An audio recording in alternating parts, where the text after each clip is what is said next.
Ladies European Tour has travelled west from Shanghai in China and landed for the first time this season in Europe on the Mediterranean coast of Turkey. The 6th edition of the Turkish Airlines Ladies Open is back in the holiday destination of Belek, a sunshine paradise that's been the location for this tournament since it began in 2008. But after previously being held at the National Golf Club, this time it's hosted by the Korea Golf Club. A new venue for a new experiment as the tour moves from the traditional Thursday-Sunday. This week, it's a first-time finish on any major golf tour on a Wednesday. All being played out on the excellent Korea Golf Club designed by former Open champion Peter Thompson, along with Tim Lobb and Ross Perret. A par 73 measuring just over 6,500 yards. In Sunday's first round action, Dame Laura Davies stole the headlines. Rolling back the years, Davies showed her determination to make yet another Solheim Cup side. The 51-year-old closing with an 8th birdie of the day to get to 7 under par.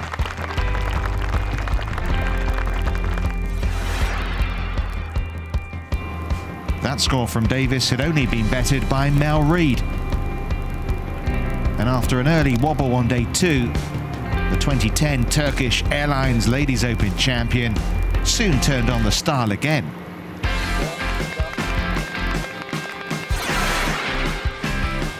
This was for 5 birdies in her last 6 holes. And a round of 69 to go with her opening 65. 12 under par, the standard set at the 36-hole stage of this Turkish Airlines Ladies Open. On to Tuesday, and a late move from Laura Davies. No birdie at the last here, but a good enough round to give her a sniff of a chance. It's been a solid start to the year for Aussie Rebecca Artis. 7 cuts out of 7 made, and now the chance for a win. Artis just 4 back. One of the best rounds of the day came from Sally Watson, looking for a maiden tour title, a bogey-free 68, taking the Scot to 8 under par. Her compatriot Pamela Pretzwell hit the top at one point during round 3. She did have a couple of setbacks mid-round, but continued to fire at the flags to sit just 1 adrift. But it is still Mel Reid in front. The English player had started the day with a 3-shot lead, but by the turn, she'd been caught. Looking for her first title since Prague in 2012, she managed to edge ahead again on her own at the 10th. But those title charge hopes hit the buffers at the 12th. After finding a tough lie from an errant tee shot, Reid compounded her problem with her next, causing her a bit of a headache in the stifling heat.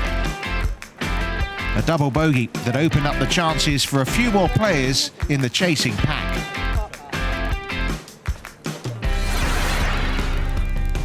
But Reid kept her cool over the last few holes to post a third day 74, keeping her on track for a wire-to-wire victory. So, just 6 shots separating the top 9 players. It is wide open, but Reid still the one to catch. All these players here trying to make history, aren't they, as the first Ladies European Tour winner on a Wednesday. I'm Richard Kaufman, alongside former Ladies European Tour player Charlie Douglas. Final day Wednesday, who's going to make that history? Mel Reid obviously has been the one to chase all week long. Absolutely, yeah. She's obviously struggled a little bit out there yesterday, but still goes into the final round with a 1-shot lead. As you can see, though, from that top half of the leaderboard, there's class in numbers approaching her today, so definitely going to be an exciting 4th round. It is indeed. Plenty of money on offer as well. Conditions a little bit different, aren't they, from the first 3 days? Yeah, it's the windiest we've seen it this week. Obviously the greens were very, very firm out there for the girls yesterday afternoon, so similar conditions in that sense, but obviously contending with the wind as well today, so definitely going to be a test out there. Okay, well, let's see who's been making a move then for this final round of the Turkish Airlines Ladies Open. It's new. Let's start with the number one on the order of merit, Gladys Nacera. Beware the injured golfer. Well, she didn't like the look of that, did she? She soon would. The contours of the green helping her out to perfection. Getting closer all the time.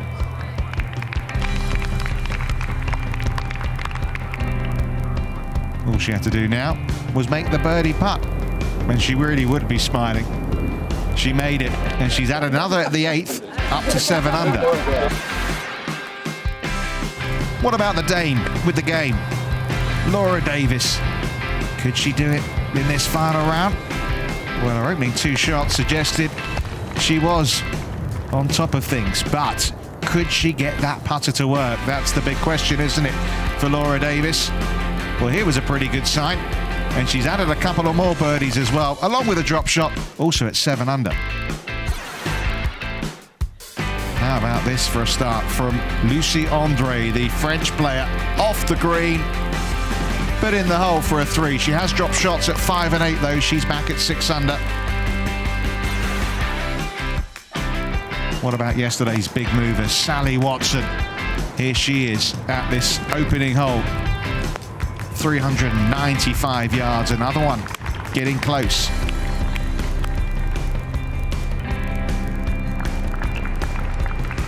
So this birdie to try and get her to 9 under par. She made it. She dropped one at 5, but she's just birdied 7. Watson back at -9. But for fellow Scot Pamela Pretzwell, unfortunately, things not looking so good. This was her approach shot at the first. It was pretty good, wasn't it? But she's double bogeyed the second. Another couple of drop shots. Also 6 under. What about the overnight leader? Well, there's bound to have been some nerves for Mel Reid, but she wasn't showing them on the first, using the backstop at the back of the green to perfection, knocking it all the way down close to the hole for an excellent birdie opportunity. Really would settle some nerves, you think, if she could pop it in. To get to 12 under, she made it. And she's got a nice little gap at the top, because even though she's dropped a shot at 6, she's 11 under par. She did actually have a 4-shot lead at one point during this final round. It's down to 2 now, though. Remember, she led by 1 overnight. That's because of Sally Watson's birdie at 7. Gladys Nacera has just picked up another birdie at the 9th. Laura Davis could only par that hole. Kylie Walker, 2 unanswered birdies today, also at 7 under. So that top 5 separated by just 4 shots. Terrific round being put together by Emily Peterson. Young Danish rookie, had 4 birdies in a row. Unfortunately, she just dropped a shot at 12. But already making a mark on the ladies' European tour. But one thing's for sure, Charlie, things are looking interesting for this final round. Absolutely, yeah. We're going to be set for an exciting afternoon, that's for sure. Definitely expect to see things chopping and changing around the top of the leaderboard.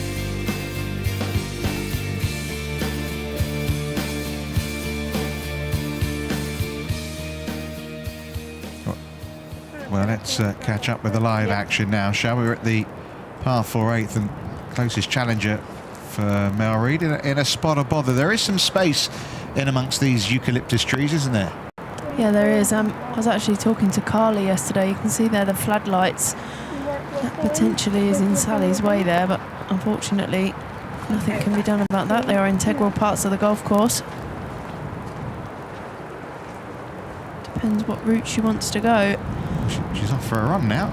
Yeah, she looks like she's just going to look at how much space is down the right-hand side of the green there. I think the gap to go straight at the pin is perhaps too narrow. Like, there's no bunkers or anything. See Sister Rebecca telling her there's nothing to the right of the green, so decisions to be made. Laura Davis had some trouble at this hole. Found the water here on day 2, but she's on the march already. Always a good sign. It's great to see her in contention, isn't it? Absolutely, yeah. She looks like she's on a mission today, and not the sort of player you want lurking behind you.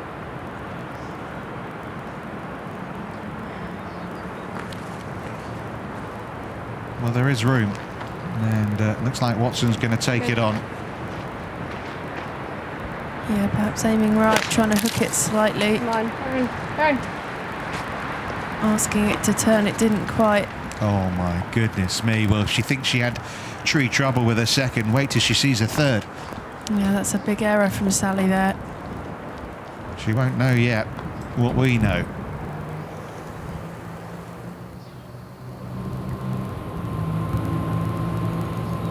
It's been a tough day, hasn't it, so far for Pamela Pretzel?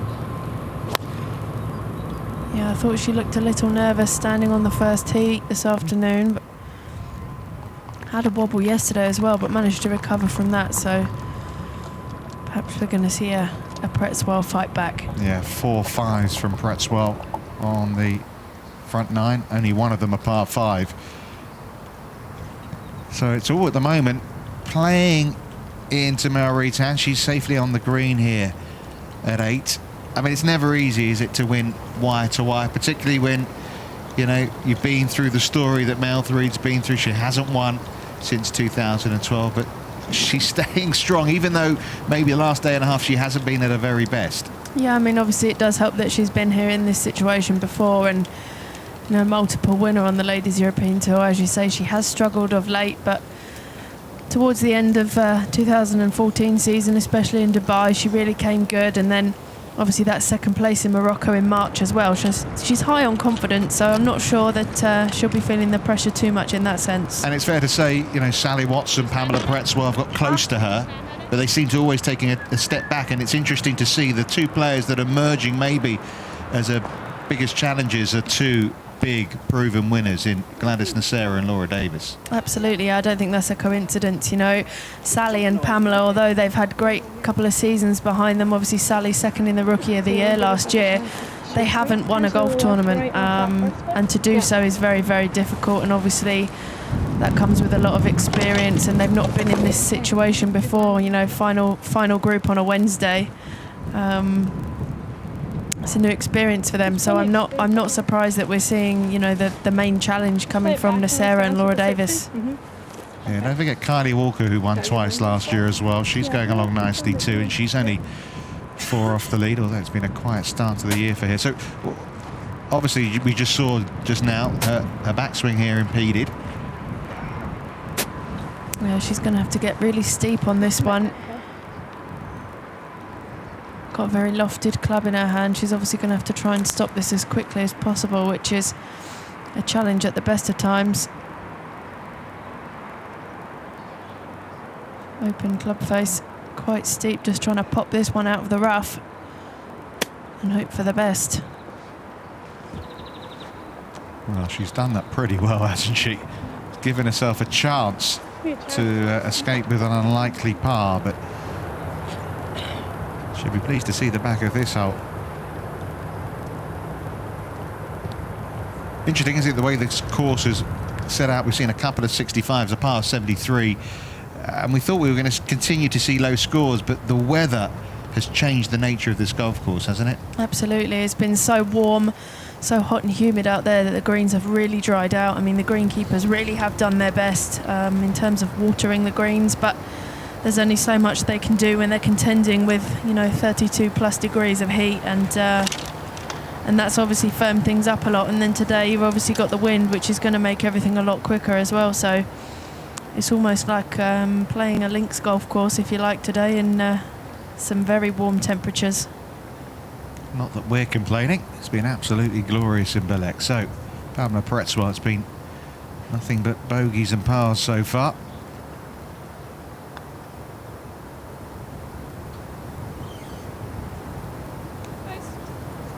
Just needs something, doesn't she, to turn this around. Yeah, she's 5 away from Reed. It's far from done and dusted for her, is it? There's still a lot of golf to be played.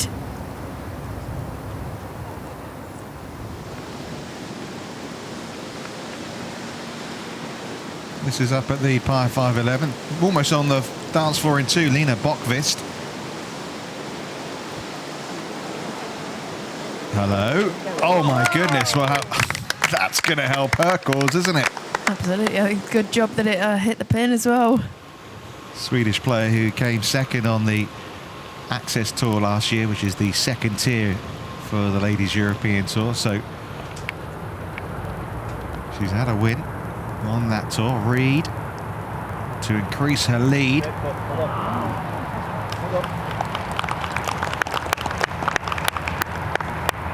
Mel just going along steady so far today. Level par for her round. Yeah, that eagle from Bokvist taking her to 4 under par. So she's still a fair bit adrift of Mel Reed. Yeah, I just wonder from that grimace there and the hold of the stomach if she's perhaps not feeling too great today.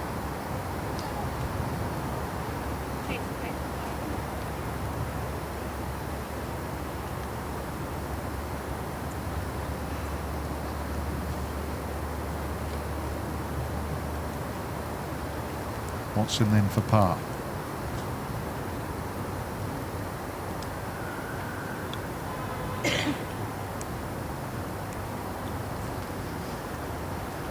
That's a testy one back as well.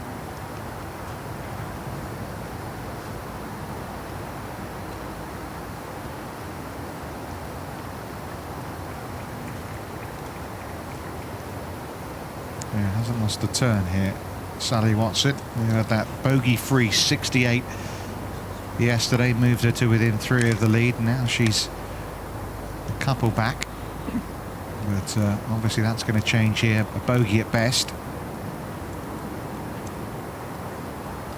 Really needs to hold this one.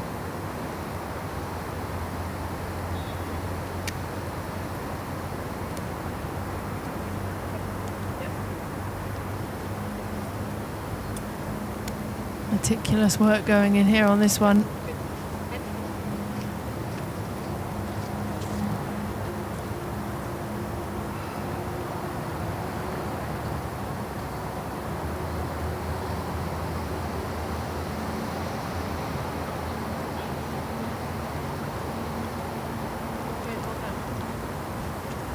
Good save in the end to drop just the one shot.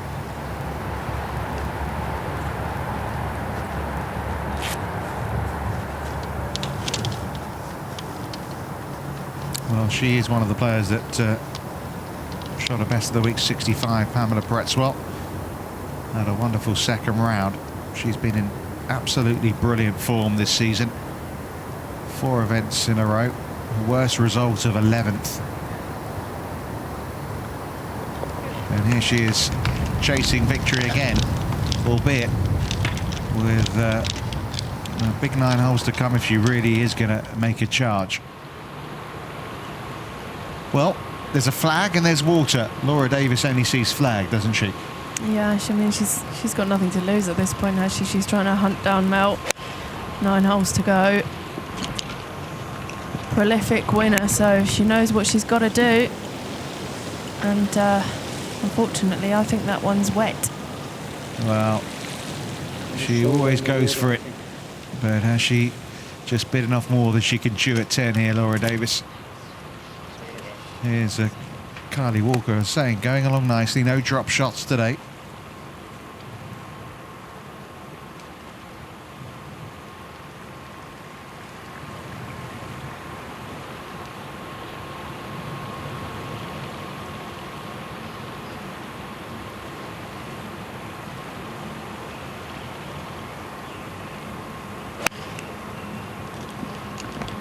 Powerful through the ball from Kylie Walker.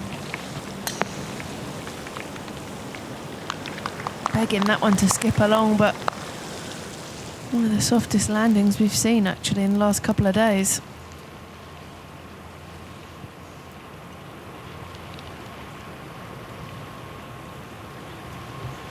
And Sarah, who made an amazing par after finding the water here in the second round.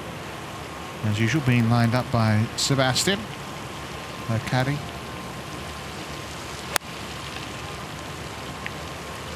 I have to say, she actually looks a little bit more stable on that ankle today. Yeah, I spoke to her earlier this morning before she went out, and I was asking because she didn't look comfortable yesterday. She said, no, I'm okay. You know, she iced it, a little bit of swelling, bit of physio work and massage. I think even a bit of electrolysis as well involved. And she's got her physio with her from the French Golf Federation. And it's got her fighting fit when a couple of weeks ago she was on crutches. And as you can see, Nocera now in a tie for second place alongside Sally Watson. Laura Davis, has she found the water at 10? Is that the end of her chances of winning this Turkish Airlines Lady Open? It's Melissa Reid in front by 3 shots.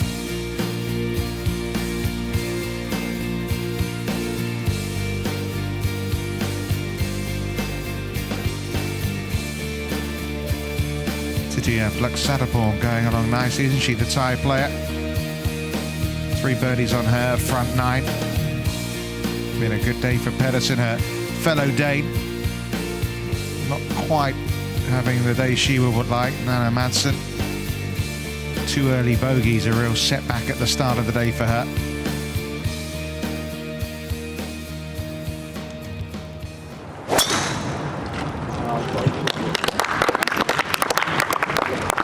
Launching herself into that one, Sally Watson. Just into that grassy bunker.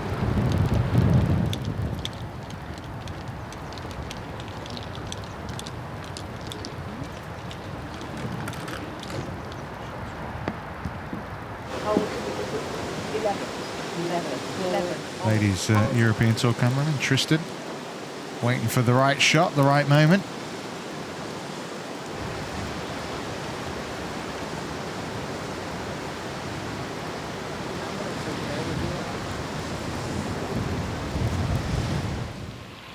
Indeed, it was water for Davis, so this is her 4th shot. Yeah, nice touch from Laura, but as you say, she's going to be left with that for a bogey. Going the wrong way.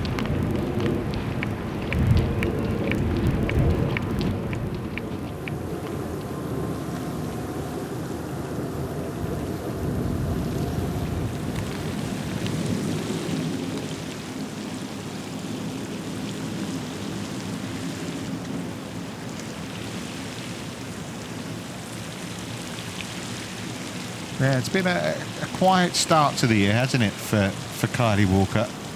Nothing really's happened for her as far as contending this year. But here she is, right in the mix. Yeah, just a average first couple of days, really, for Kylie. And that 68 yesterday really helped her cause, and going along nicely today as well. So maybe finding some form.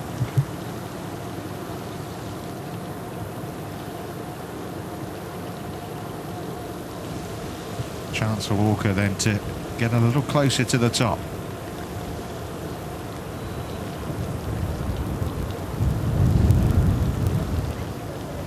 You can probably hear from our microphone that the wind is really starting to pick up as much as it has done. I was going to say today, but not just today, all week long. They did say it would maybe get up to 20 miles an hour. Look at the trees there. Yes, going to be proving difficult for the players heading into this back 9 now. I mean, it does get up to 20 mile an hour. You're talking about 2 or 3 club wind potentially, and contending with the firmness of these greens as well.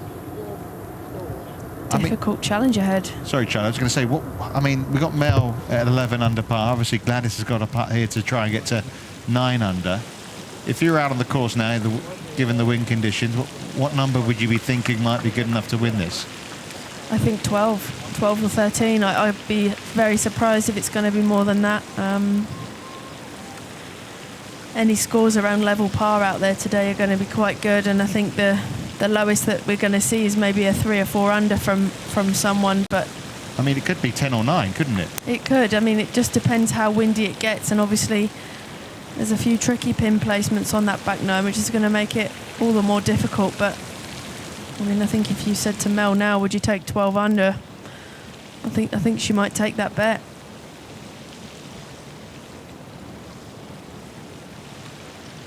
It's just so difficult with the firmness of the greens to get these shots in close, and obviously the further you are away, the more difficult it is to hold those birdie chances. So difficult for people to catch her. Well, Gladys Nacera, I did say to her, oh, it looks like the wind's up today. She smiled. She went, nice. Yeah, I mean, it kind of opens it up for everyone, I suppose, and obviously Mel's been playing some really good stuff, so something's got to give for the rest of the field, and maybe it is the weather.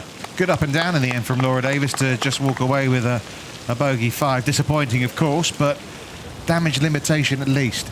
Yeah, she's a seasoned expert at that. I think everyone loves watching Laura play. She's incredible talent. Par 5 9th for Pretswell. Just a layup for Pamela.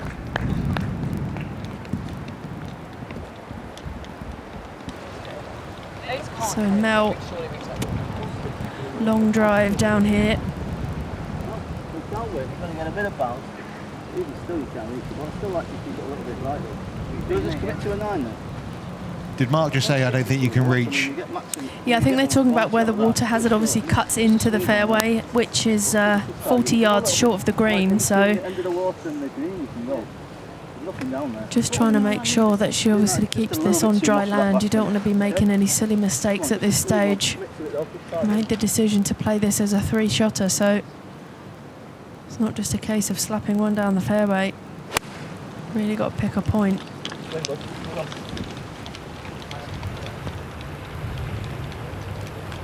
Perfect layup, and all 3 players will have about 95 yards there, so it's a wedge play contest. So after birdies at 8 and 9, a par at 10 for Gladys Nacera. Can she do it? Hobbling around? You wouldn't bet against it.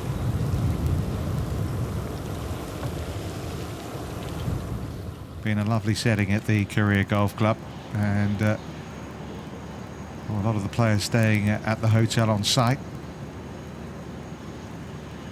including Nacera. Why? Okay. Par 5, dog leg to the right. There's 4 trees you can see in the centre of the fairway. 250 yards pretty much to clear those. Yeah, it's a long carry. I mean,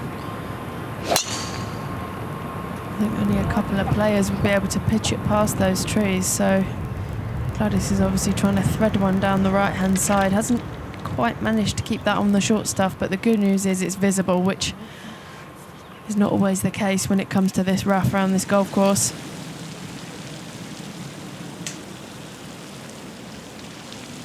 Rebecca Artis is in the water. Oh dear. Already had a couple of drop shots today, back at 5 under, and it's hard to see her making any inroads into that lead.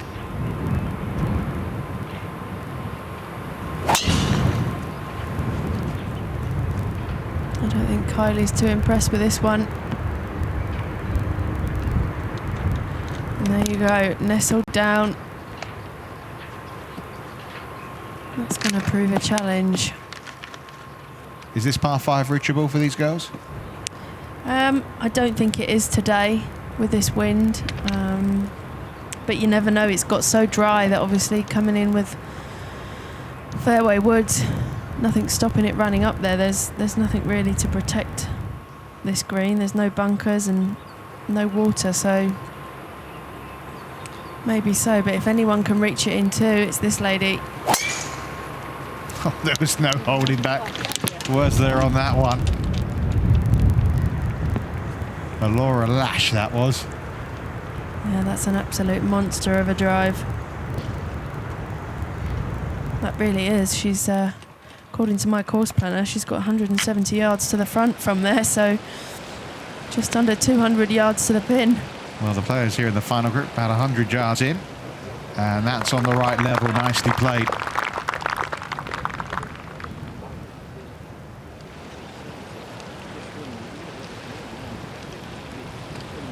What can our leader do? Working very hard with their coach, Kevin Craggs. Making a few swing changes. Paying off so far.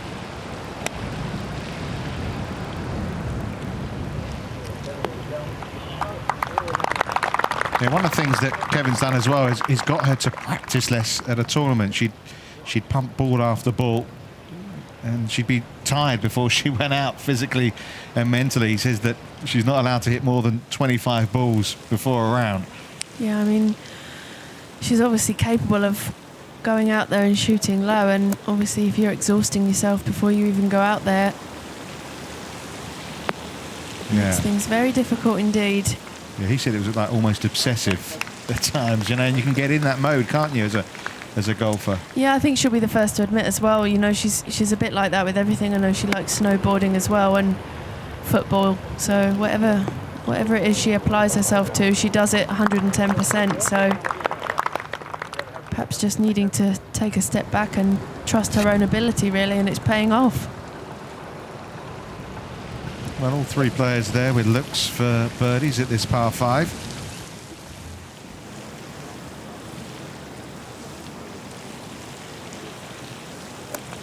Lucy Andre started really nicely today.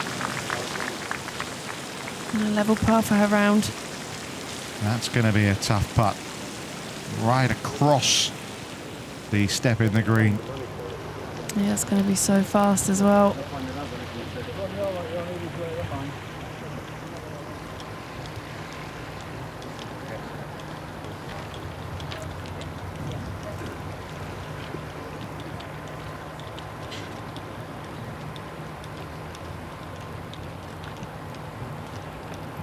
Well, she'll be delighted with the state of affairs as far as that leaderboard's concerned. Well, Mel Reid. Yeah, I think it's definitely playing into her hands, this wind. No one really able to make a charge at her, and all she needs to do is play nice and steady. Yeah, well, remember, she was 12 under par at the halfway stage, and here she is just about to head to the back 9 on Wednesday, final round. Just about getting used to saying that, and she's 11 under par now. Yeah, it just goes to show you how quickly the course can change. Really has dried out here. Makes life a lot more difficult for the players.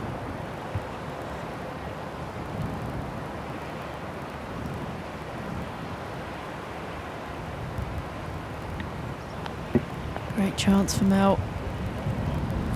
Didn't turn, did it? It didn't move at all.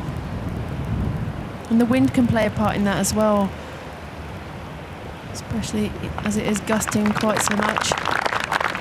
Well, she's only had 3 birdies in the last 27 holes, but you get the feeling pars may be good enough.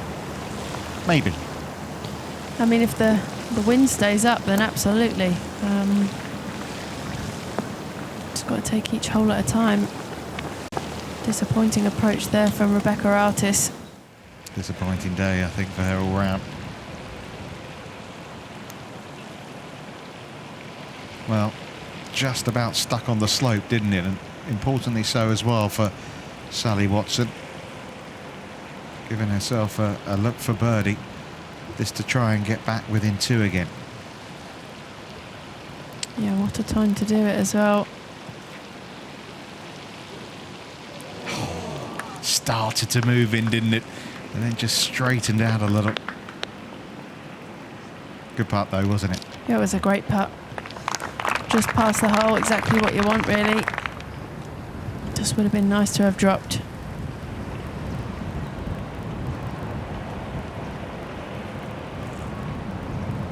Some of the holiday makers deciding to spend the day in the sun watching Ladies European Tour's finest.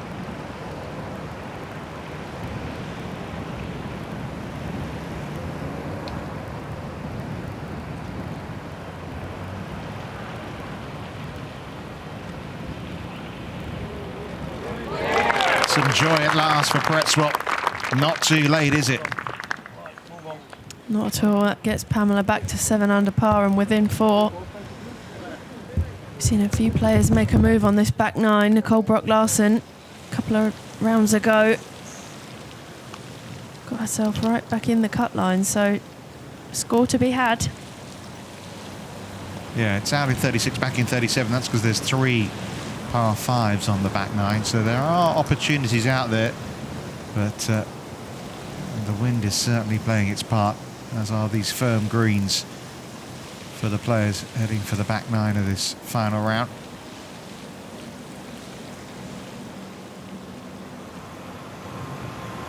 Well, they're waiting. They obviously can reach it, both Gladys Nacera and Laura Davis.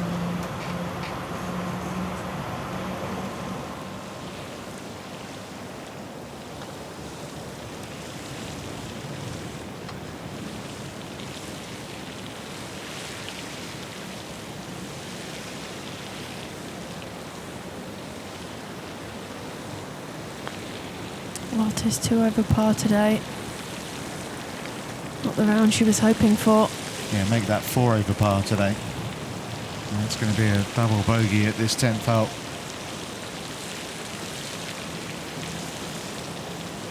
Played so nicely yesterday, but it's all slipped away in this final round.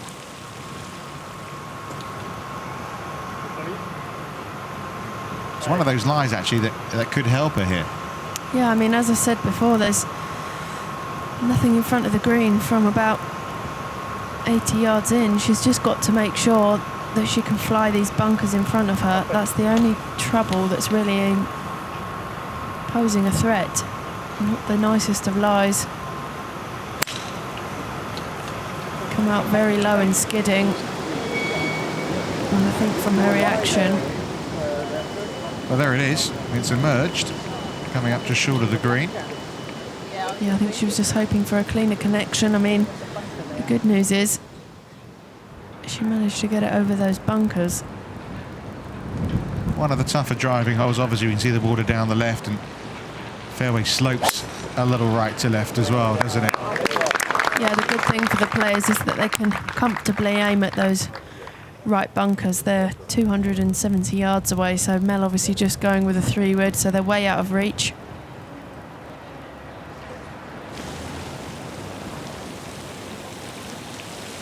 Winner of Q School at the end of the year, turned pro, Nana Madsen, and what a year she's having already.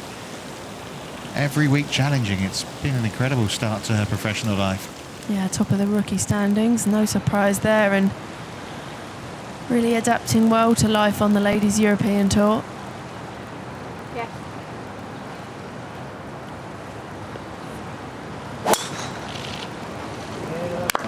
Sally going with the driver. You can see there just how far Mel hits the ball. Sally's driver as far as Mel's 3-wood. Now, where did I put that sandwich?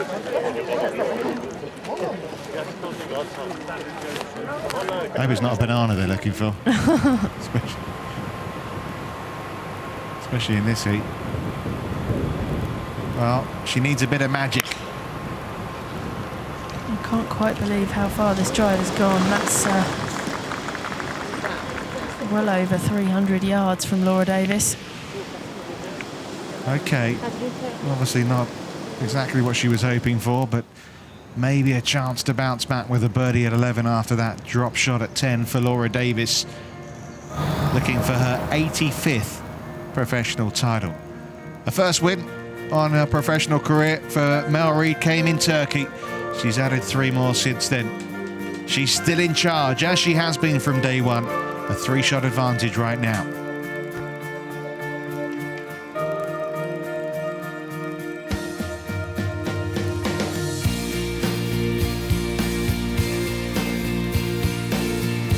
I mean, you have to say, really, that top 7, all real, with still have fighting chances. There's only 5 shots between them.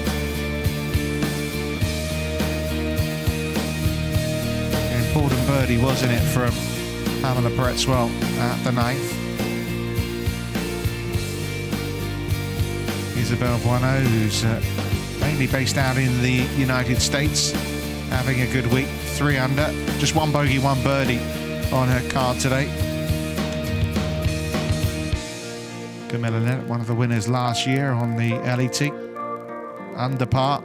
Only a second ever LET event for Lynn Carson, and she's struggling, unfortunately, today.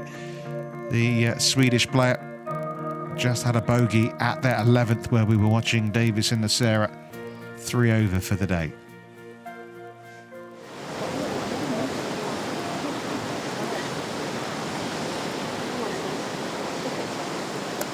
Kylie Walker managed to muscle that shot out back into the fairway, so that's her third.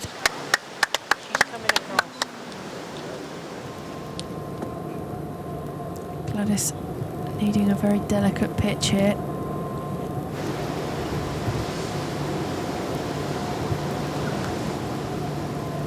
Lots of undulations to deal with.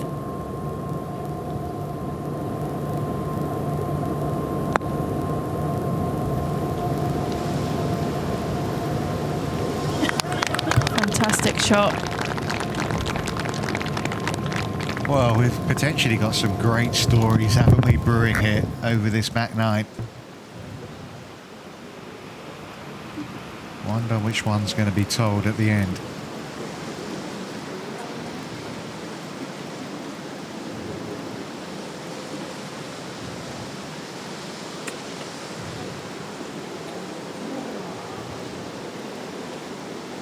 Well, needs to stick. I was saying I was worried that actually might start falling back down towards her feet down the slope there, but obviously, given where her drive was, disappointing for Davis to be there in 3.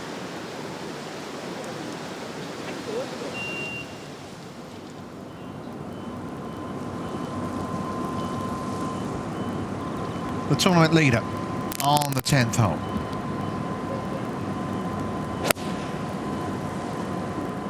Crisp strike from Mel Reid. Oh, that is magnificent. You probably heard Mark O'Caddy say, be good. It was. Yeah, he's a happy man out there today. Yeah, an experienced bagman. He's caddied for the likes of Charlie Hull at the last Saigon Cup, Lydia Coe.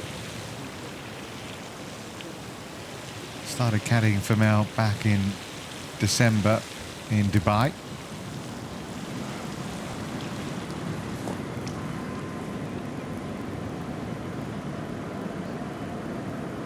It's not a bad angle, really. Obviously not ideal being in the rough for Pretzel, though.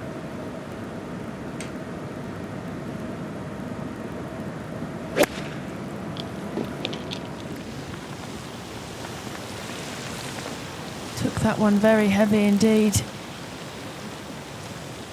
That's the problem with the rough around here. It can look like it's sitting okay and leads you into a false sense of security.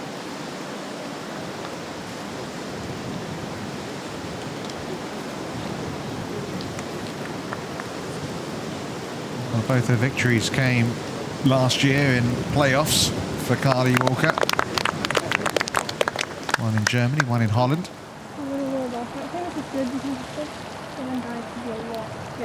I think too, we're taking a lane. I'm almost going to start it on the buggy. Yeah. The Watson sisters. Yeah, Sister Rebecca, normally an accountant, this week a caddy. Well, at least she won't have any problems doing the yardages. No, plays golf herself. She was at the University of Tennessee, so good person to rely on, I'm sure. Wasn't Sally at Stanford, wasn't she? Yeah, she was. Yeah, her academic advisor was Condoleezza Rice.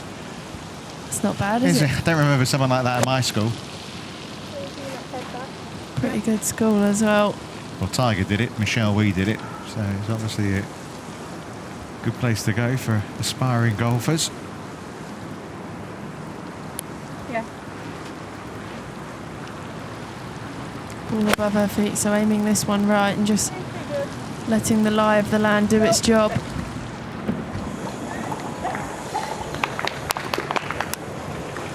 Another good shot, wasn't it? Yeah, some impressive shots from Sally so far today. Well, it's been a disappointing couple of holes really for Laura Davis, although there's still the inkling of hope here.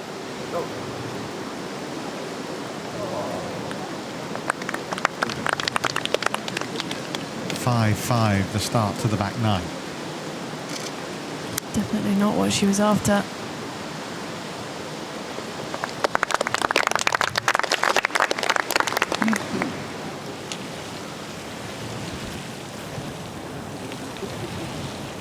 Really is a gorgeous place to be. The previous 6 editions of this Turkish Airlines Ladies Open have been down the road at the National Club. A very different golf course to the one the girls are playing here this week. Yeah, they couldn't be more different. National is extremely tight, very small greens, and this is quite wide open and with large greens, so completely different challenge. Well, Gladys Nacera, 3 birdies in 4 holes. The lead is down to 2. And suddenly it's game on, isn't it? Well, they have to say Mel here, as you can see, 11 under, leading by 2. It does have a terrific birdie shot herself, and she'll fancy her chances at 11 as well. But Nacera putting in a wonderful round, 4 under par for the day. That's easily amongst the leaders, the best scoring out there. It's very impressive at the best of times, but given this wind, that 4 under almost feels like a 6 or 7 at this point. A little bit of concern with the tee shot here at 12. I don't know why, but it's perfect. Yeah, perhaps just slightly concerned there that she was going to run. Although all those years playing at Nairn Golf Club, I'm sure is going to help her. Yeah, good point.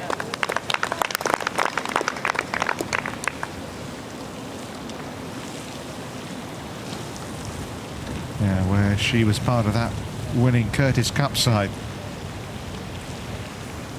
And many a talent are emerging from that. Obviously, Charlie Hull maybe most of all, but nearly the whole team really have gone on to some great things already.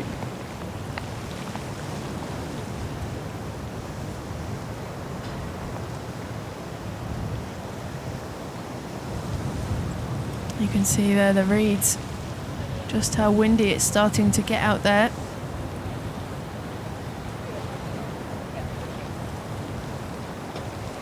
Yeah, I mean, it's a gorgeous day for being by the pool. Not so easy when you're trying to win a golf tournament. I mean, winning a golf tournament's difficult at any stage, but especially given the conditions. Had an eagle here yesterday, Lucie André.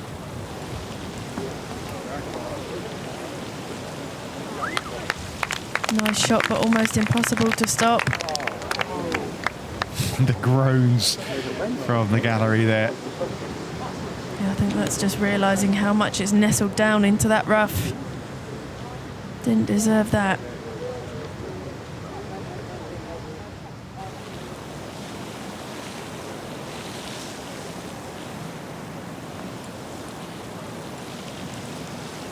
And look how far past that one's gone. Goodness me. I think Sally Watson is perhaps trying to force the issue now, and surprised actually that she's lost her turn there. So, to re-establish the 3-shot lead.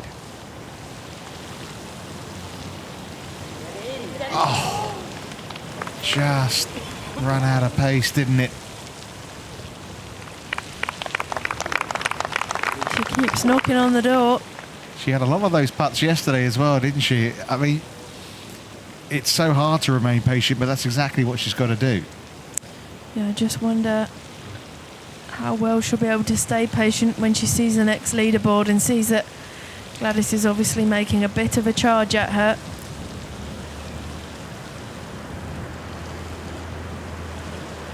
The man in charge of the hotel name below him. Yeah, it's not too shabby. Well, he's had a lot of positive feedback, hasn't he, from the players and that.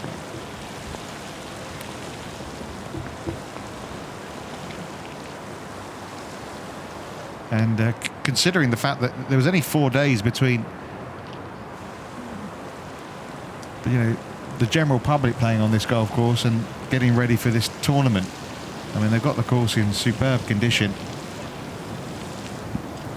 It's absolutely fantastic out there.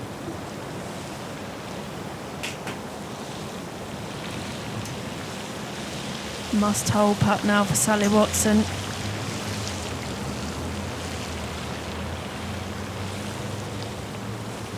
Very tentative stroke, didn't ever look like going in, did it? Yeah, quite the opposite from a birdie try.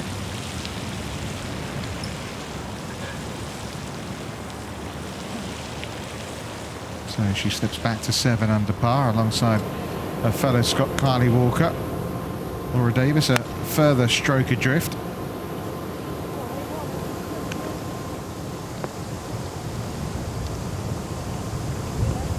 It's a good shot, but not quite skipping up to the pin.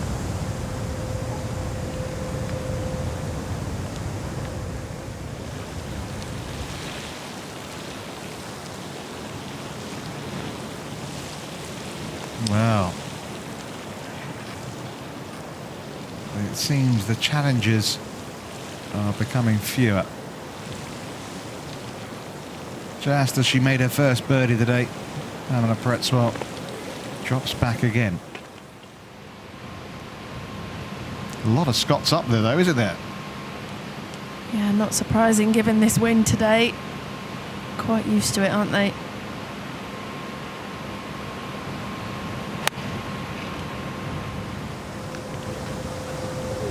Kylie doesn't like it.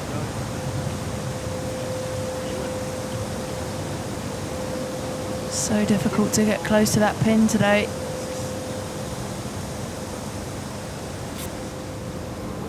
Well, here is, it would seem, the biggest challenger to Melry, because with those drop shots we've just seen at the 10th, Nacera has a 2-shot gap to third place now, standing in second.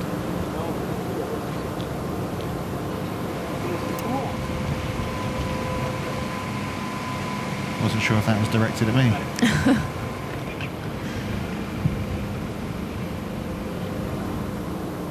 Again, ball slightly above her feet, which is actually going to work in her favour here.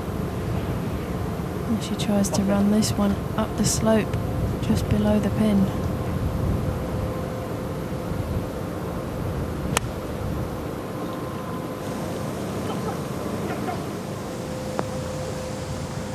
My goodness me. We've seen the shot stop dead. Well, at least it didn't come back down the slope. 2 days short of her 40th birthday, Gladys Nacera is making a final day charge. Wednesday, it's the new Sunday on the Ladies European Tour. And this feast of golf from the Career Golf Club in Belek. Well, it looks as if it's going to go down to the wire. Melry, to be fair, holding firm at the top, but Nacera is making a bit of a charge at the Turkish Airlines Ladies Open.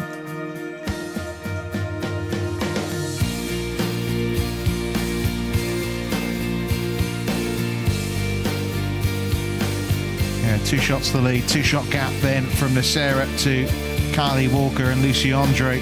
Sally Watson also in that group at 7 under.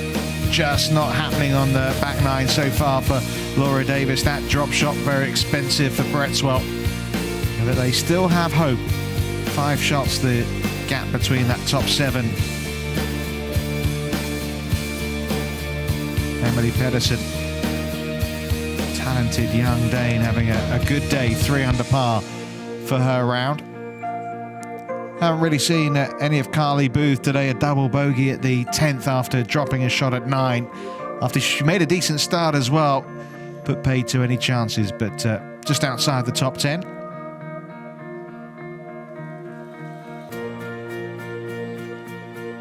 American Beth Allen back at 1 under. 2 over for her round now. Rebecca Artis.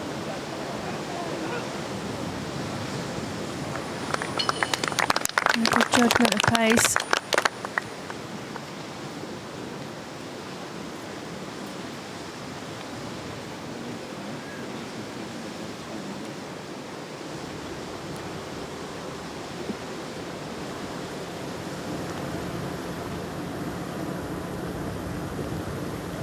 Now would be the time to hole one, Kylie.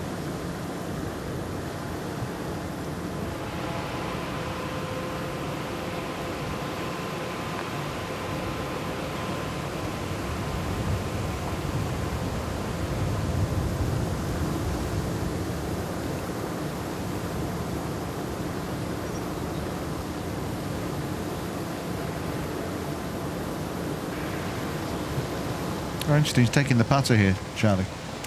Yeah, I mean, the difficulty here with a lie, if you try and attack this one with a wedge, it's so easy to just knock it straight in front of your feet. This will just pop. Doesn't seem such a wise choice now, though, does it? No, I think she just forgot to hit it, concentrated so much on getting the right connection. Very disappointing.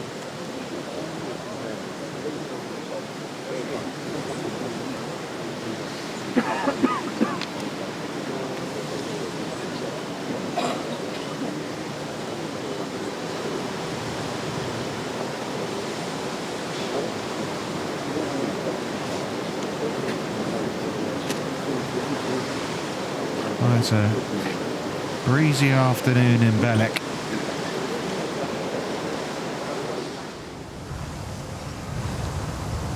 Now Laura Davis would love to make it Solheim Cup number 13 out of 14 at St. Leonrod in Germany. Karin Koch, the Solheim Cup captain, has been here all week, although she's flown back today. She's taking part in a big conference about women in sport. Off to England. No birdie this time for Gladys Nacera, but a good par at 12. Yeah, another putt that looked good, didn't it? Been very impressed with Gladys today.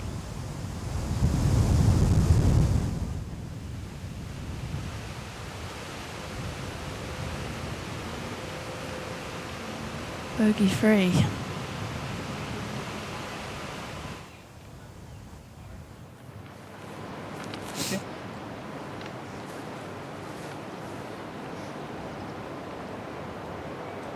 Ball below her feet. Is that a cameraman there or something? He looks right in the line, doesn't he, by the tree? Very brave, isn't he?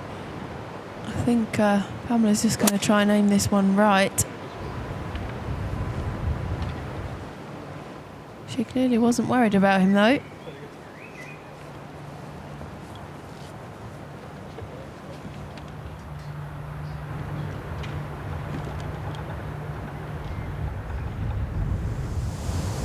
Par putt for Laura Davis.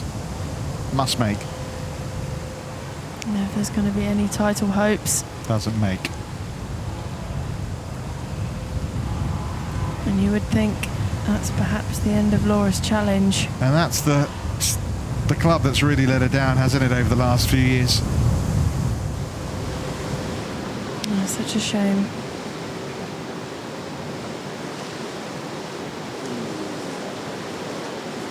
It's disappointing from Lucy Andre, just off the back edge of the green in two, and still a little bit of work to do here for a par.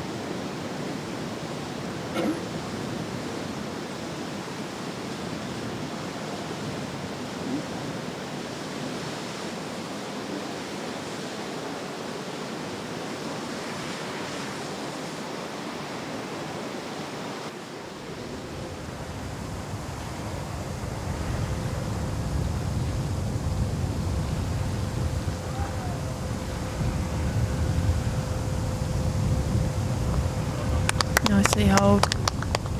Seeing a few too many of those longish par putts. So Mel going for this green. Let's get Stevie to make absolutely perfect stick. Okay? Nice and clear. Come on. I think more than an iron.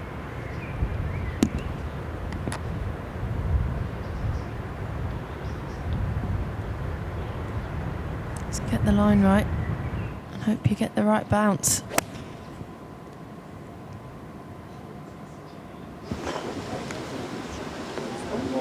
Another glorious shot. It's not going to hold onto the green, but still a fine shot nonetheless from Mel Reid.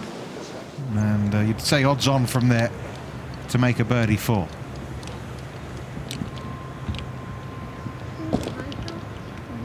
Yeah, Mel's chipping's been good of late, so definitely expect an up and down from her. The back nine here, the 13th. Playing today at 140 yards.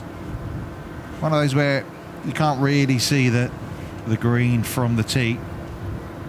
Just got to trust your yardage, haven't you?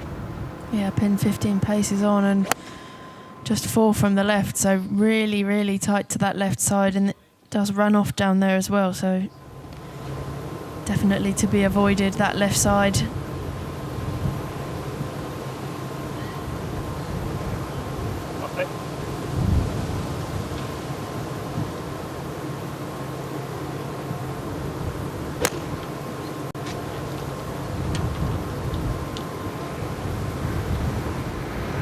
Right at it from Gladys Nocera. She's right on her game, isn't she? I mean, she's having to moderate her swing a little because of the ankle injury, the pain she's in. She's not taking any painkillers.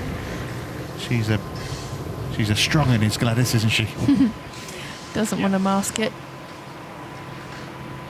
Because I suppose you could do more damage by doing that, couldn't you? Yeah, you can. I mean, obviously pain is your body's way of telling you that something's wrong, and I know as well as anyone that taking painkillers isn't always a good idea.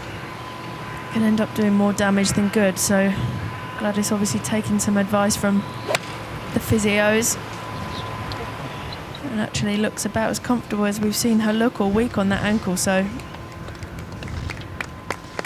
But it's great that she's able to bring the French Federation's physio along here with her.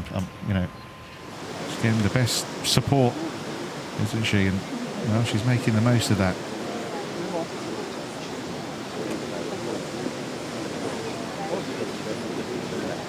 It's quite amazing. Not going to get the bounce up from the green, but as soon as you pitch it on the green, the only place it's going is through the back.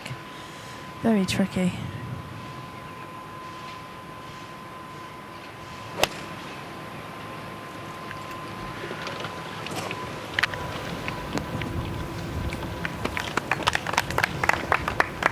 Where'd that come with you? Well, she's playing nicely, Laura Davis. I mean, obviously, it's been a tough back nine, but it's good to see it playing good golf.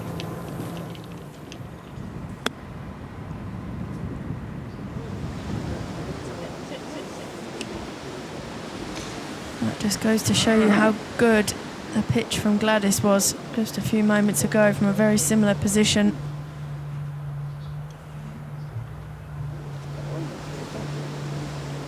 Asking it to get down as soon as she hit it. She knew it was too far.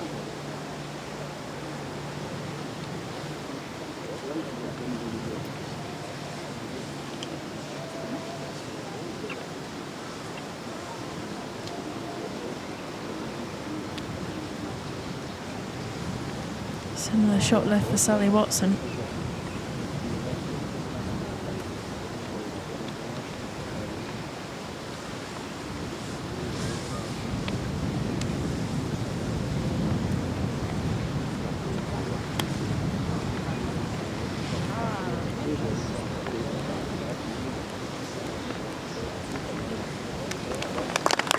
Well, when she hit it, it looked like it, you know, it looked like the right weight, didn't it? But that shows you the firmness of the greens, that it still ran on quite a bit.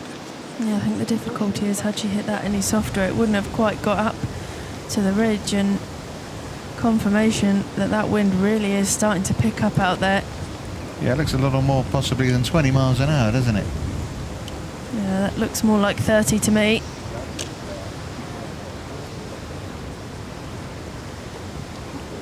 Actually makes the holes playing downwind harder than the ones playing into the wind. So that's the result of Mel's chip, which... Well, what? I mean, that was fairly inexplicable. Let's have a look at this. Such a delicate touch required. Just hit the downslope. Never going to stop. That's the reason why Lucy Andre perhaps putted it just a few moments ago. It can be such a tricky position to be in.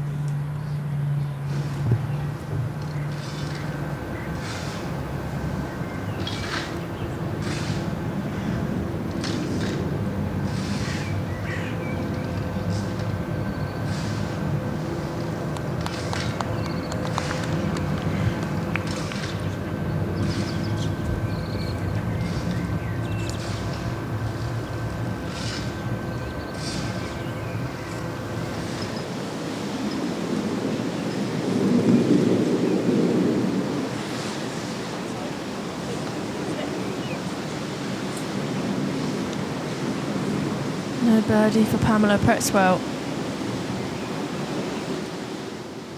Well, a reachable par 5 that unfortunately they're not been able to eat up, have they? Well, of course, Mel Reid still has a chance. Sluddy Watson first hit. I'm amazed he's missed that one right as well after seeing Pamela's.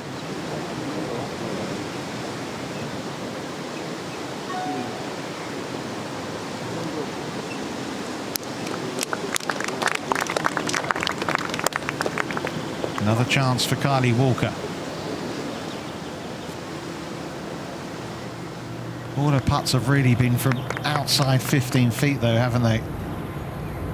Her only birdies have come on the par 5s, the 6th and 9th.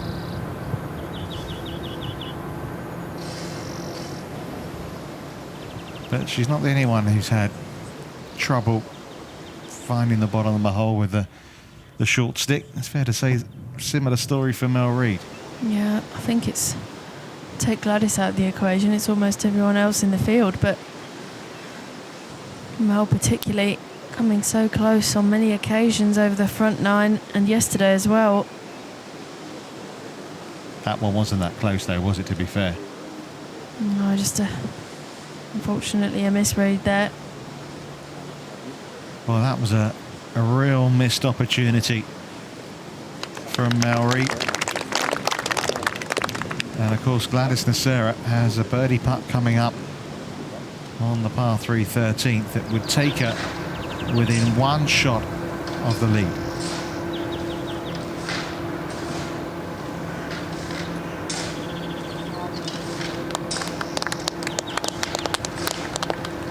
Not to be at 13. But when you consider she was 6 shots behind starting out today, 5 holes left to play, she's only 2 back, she'd have taken that. Absolutely, and by the looks of things, she's got a little more to give as well. There's some really good opportunities coming up in the last 5 holes. Yeah, a couple of par 5s.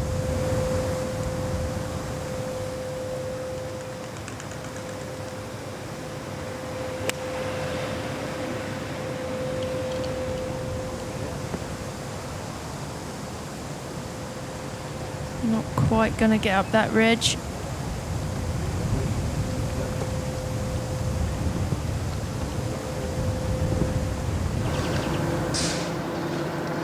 And some work for Laura's part.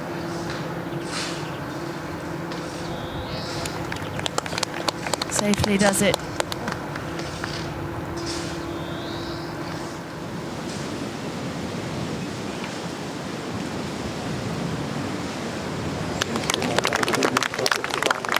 Been hard work out there today for Pamela Pretzwell. Tied it up by Kylie Walker. 4 back still.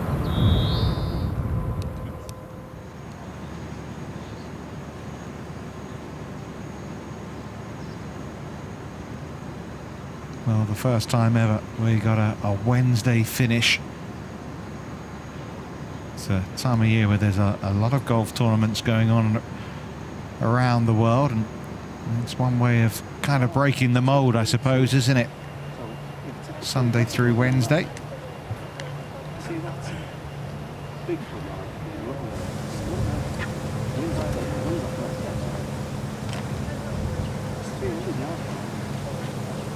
As you can see, elevated tee here at this 12th hole, 383 yards. Yeah, more positive line on that.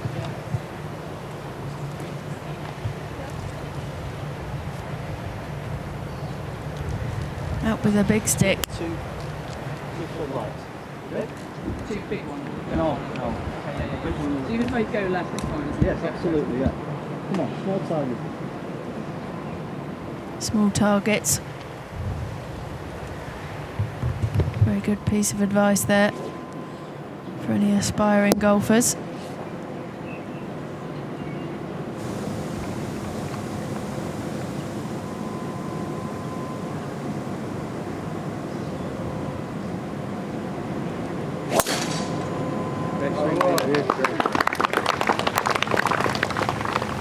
Beautiful strike, wasn't it? Wow, she is hitting it a really long way today. That's 280 yards. Well, she's just got to flick in now, hasn't she? Well, that pin position today, she's going to have about 100 left.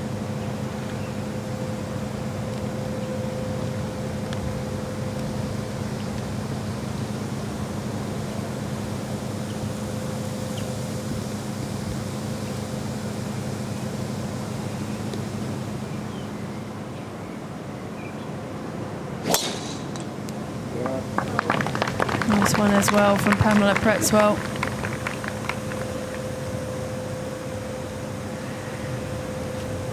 But she's still a long way behind where Mel's ball is finished. Yeah, I mean, that's still a good drive from Pamela. It's still 250 yards, but completely overshadowed. Gladys Nacera has found the rough off the tee here. Not a hang time in that one from Laura.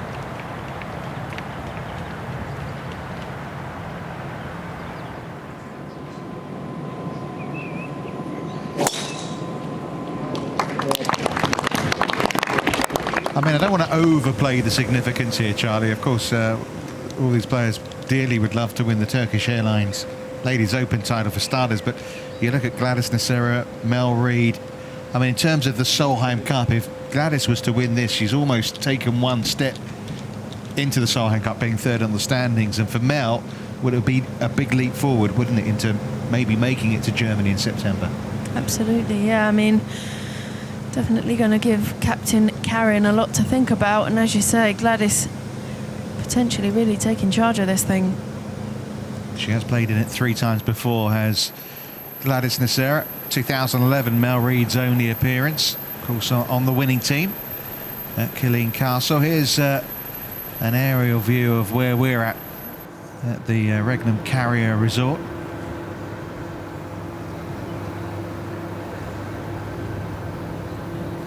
I don't think we've, you know, I know it's kind of coining a phrase, but we haven't seen a cloud all week, have we?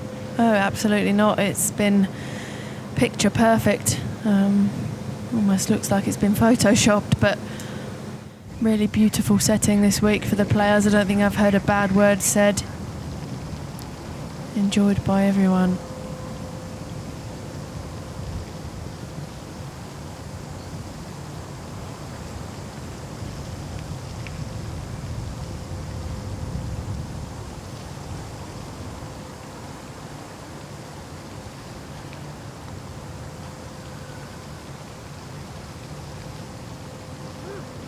Not enough juice up the hill. And it's great as well, the title sponsor Turkish Airlines obviously put a lot of time, effort and money into one of the events on the European Tour. Of course, one of the final series, the Turkish Airlines Open here at the Turkish Airlines Challenge a couple of weeks ago, just down the road from here, which was won by Rhys Davies on the Challenge Tour. So they have their fair share of big golf tournaments around here. And of course, this is an event that meant a lot to Mel Reid to start with. This was where she won, not this course, but of course this area is where she won her very first Ladies European Tour title some 5 years ago. Yeah, sentimental for Mel, and obviously mentioned it earlier this week, but no practice round this week. The last time she didn't have a practice round was when she won in Prague, so perhaps a good omen for her.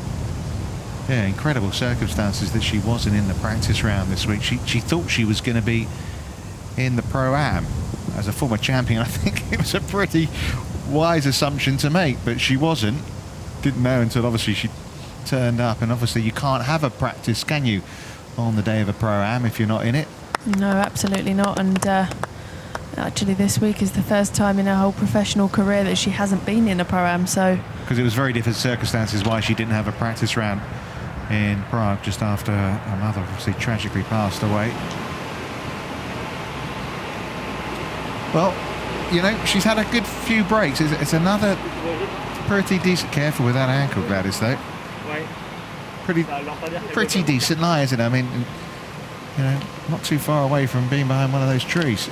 No, I think if you're going to miss the fairway, this is about the perfect place to miss it. Nothing blocking her view. Sitting nicely. Sounded like a nice clean connection.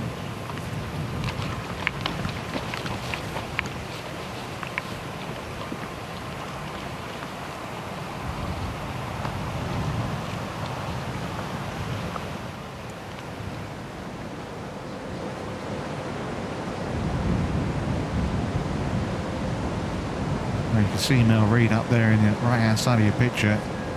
That's how far ahead she is. Yeah, Sally Watson almost side by side with her as well, so Pamela being outbombed today. Nice shot.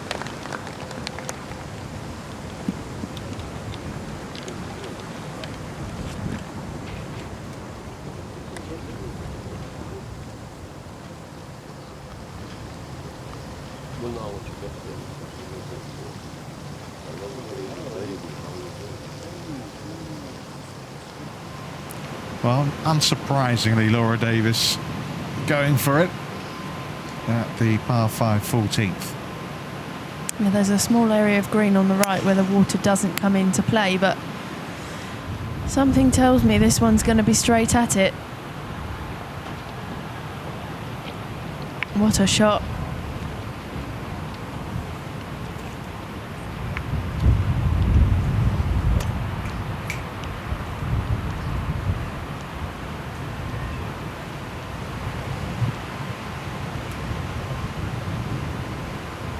And Kylie Walker, another, taking this on today.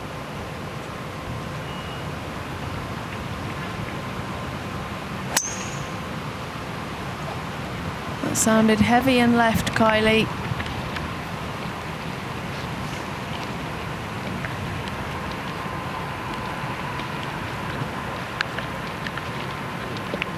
Well, unfortunately, I can confirm that's in the agua. Well, it's becoming more and more likely that it's between two, Charlie. Yeah, I think so. Unless we see something phenomenal from the players on 7 under par. It's not impossible, but Well, one of those has just gone in the water. Obviously, Sally Watson still going on an okay. Lucy Andre here, another of those in that tied for third. yeah, they need something and they need it quickly. It's just so difficult to get these balls to stop right near the pin, which is exactly what these girls are trying to do to put some pressure on Mel. Well, here is the leader. Beautiful drive. Yeah, not much more than a gap wedge, I would imagine, for Mel. Right. On the right level. And another good look at birdie. She's due one, that's for sure. She's only had 3 birdies over, well, the proverbial weekend. We know it's not the weekend, it's Tuesday, Wednesday, but you know what I mean. Over the last 2 days, she's only had 3 birdies all round. That's where you cool off a little later.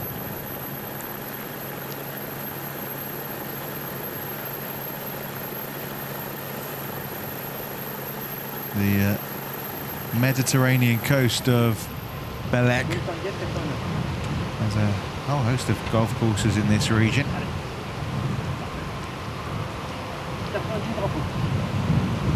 Gladys relying on her wedge play to give herself a chance here.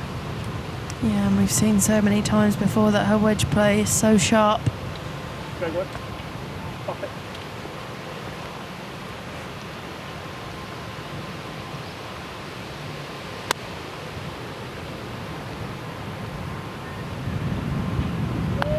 Fantastic shot from Gladys Nocera. Oh dear though, look at this, it's coming back down the slope, and a good birdie opportunity is turned into now a tough 2-putt for par. That's the difficulty of these greens. Had she pitched it further up that ridge, no doubt it's going over the back and more water lurks behind there, so difficult challenge.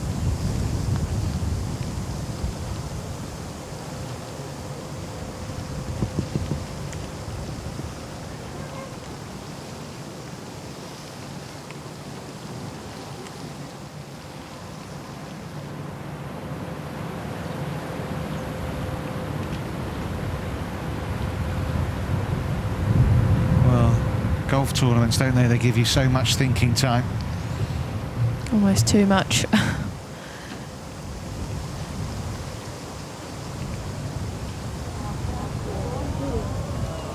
Was on its way from Pamela Pretzwell.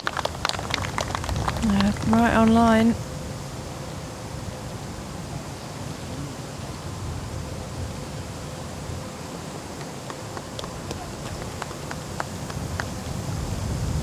Pamela, one of those all-rounders. Apparently she competed at Junior Wimbledon. That's correct, yeah, she did. Opted for golf. Seems like a good decision to me.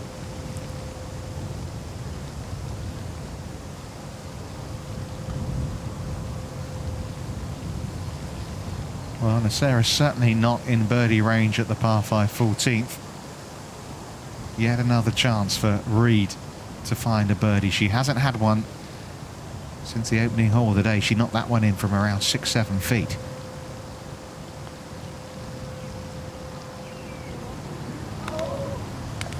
And another good putt, really. I mean, it was a nice stroke. There was no sign of nerves. It was firm, but you can see the smack of the putter because I think she just picked the wrong line.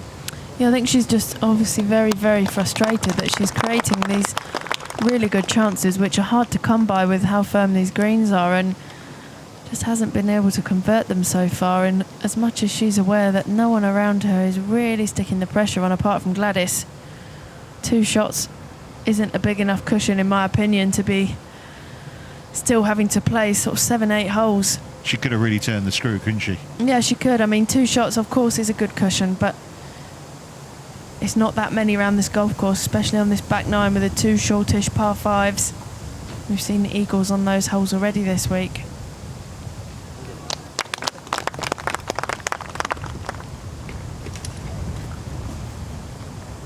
Well, you can't quite call it a 2-horse race just yet, but it is looking ever more likely that Gladys Nasera or Mel Reid may well emerge as the champions here at the Turkish Airlines Ladies Open.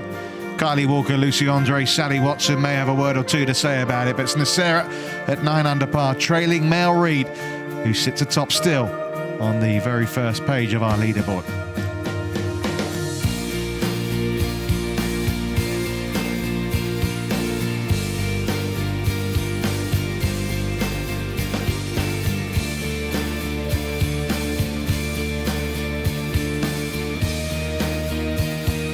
Nothing happening on the back 9 for Tidia Blacksaripon.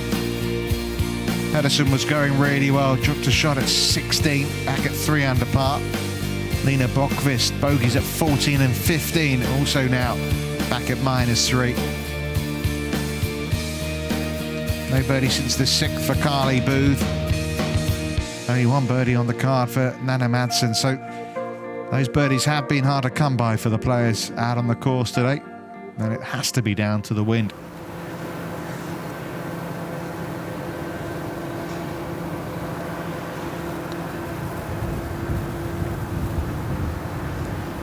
Good try from Lucy Andre.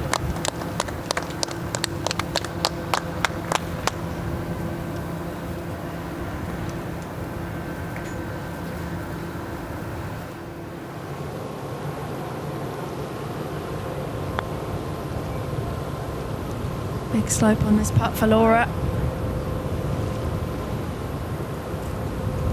Not bad effort at all.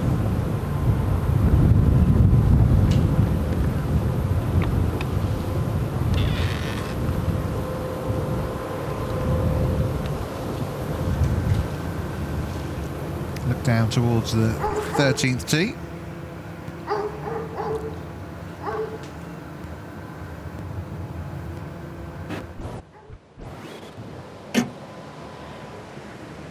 Lots of thinking time as these players. Not had a hole in one this week. Perfect, mate. 14 behind it. 62 back end. Yeah, just good. Definitely enough behind, yeah? Loads, mate. Trust it.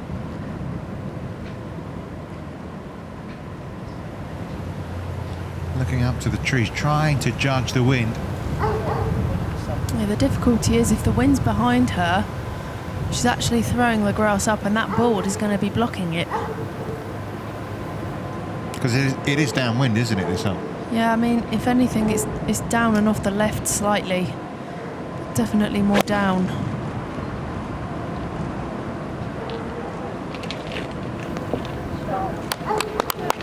Very nice.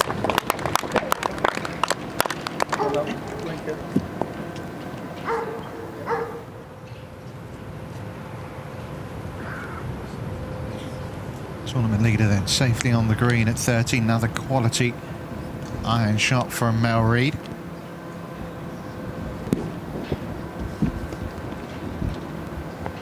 They're looking for help, aren't they, the likes of Sally Watson and Pamela Bretzwell? Yeah, so far they're not getting it, are they? Mel just playing really steady despite just the one birdie, one bogey. She's just going about her business.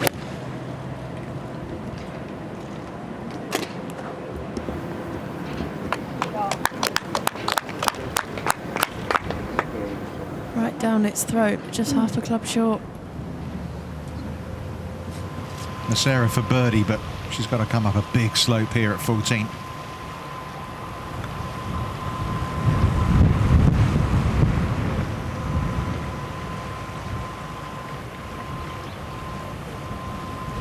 Bit of tidying up still to do.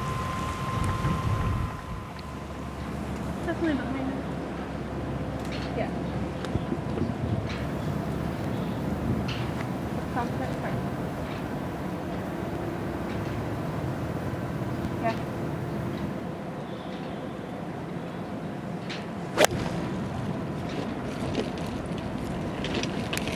Not had much joy at this hole, has she? But it's a quality shot in. Ironically, no kick forward. Oh, very strange. I think she would have definitely been relying on that one.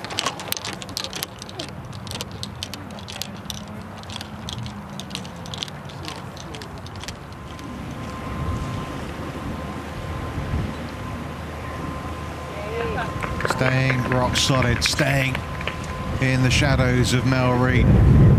Disappointed not to make birdie. But it's been an excellent display from Gladys Nasera. Every time she tees it up on the Ladies European Tour in the last 18 months, she's looked a potential winner, hasn't she? I mean, it's hard to believe she had that big purple patch, didn't she, where she won something like 10 times in 3 years, and then she didn't win again for 4 years.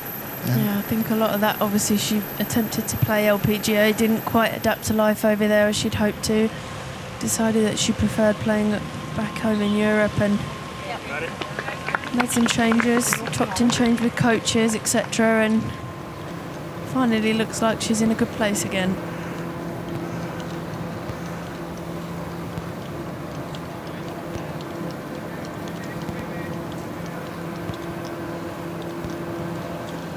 Yeah, Gladys Nasera won the Morocco Open. Who finished second? Mel Reid. Is it role reversal time, or is Nasera about to bag another title?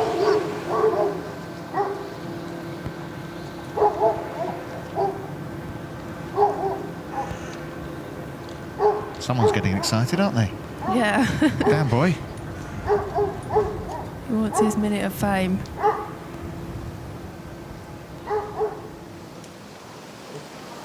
It's a very picturesque hole, isn't it, this par 3 15th hole. They've kept the tee forward again here today, but the pin in a very different position to where it was yesterday, Charlie. Yeah, way over on that right-hand side, so away from the water and very deep back into the green as well, 30 paces up. Yeah, so playing 146 yards today. Laura not too enamoured, it would seem. Goodness me, that's wide.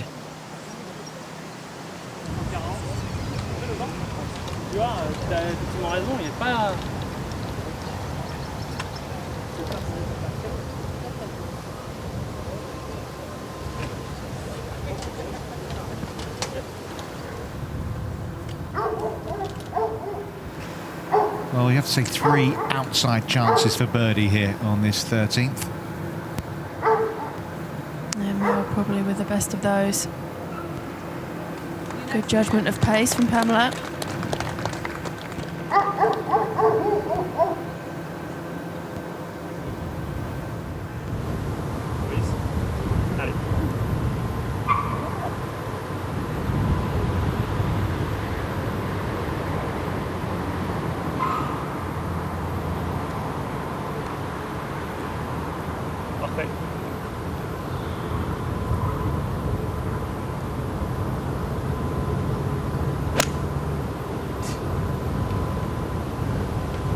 She's impressed with this one.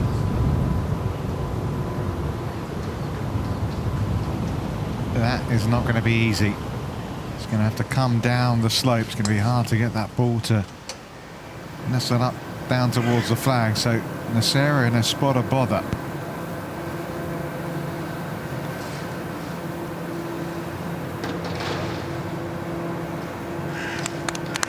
A good putt from Sally Watson, but I know it's the conditions, Charlie, but I mean, we have hardly seen a birdie, have we, since we've come on air? yeah, I mean, it's not down to the fact that these girls aren't hitting good shots. I mean, obviously we've seen some ropey ones as well out there, but it really is down to the firmness of these greens. The pins are just so difficult to get at, and obviously there's only a percentage of 30 plus footers that you're going to hole. Coupled with the wind as well. Yeah, absolutely. It's just been a really, really tough day. I mean, we haven't seen many shots closer than that all day.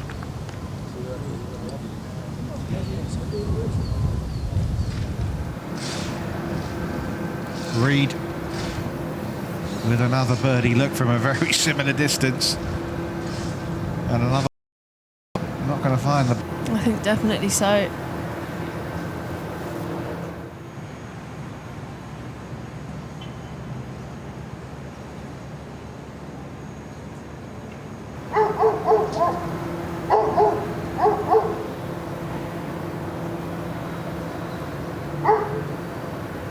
And it is another par, and another hole is chalked off for Mel Reed.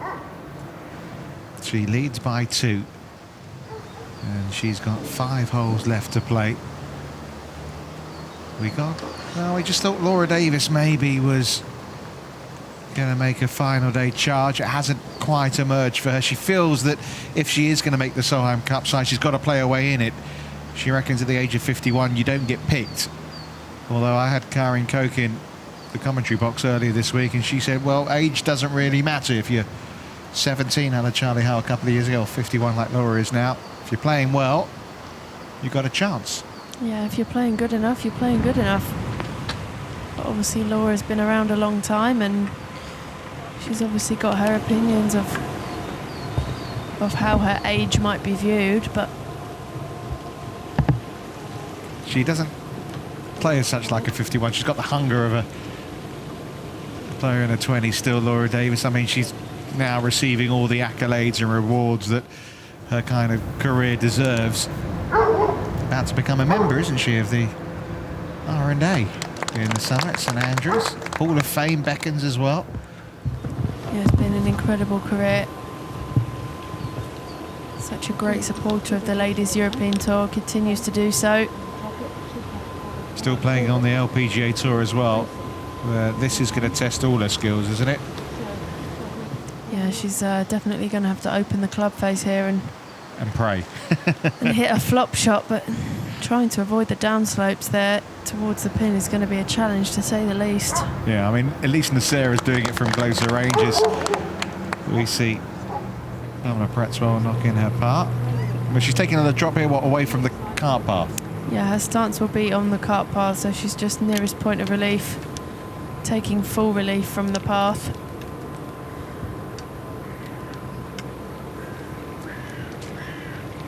And the problem is that ball's actually sitting quite nicely. Now, when she drops, it might not be so kind.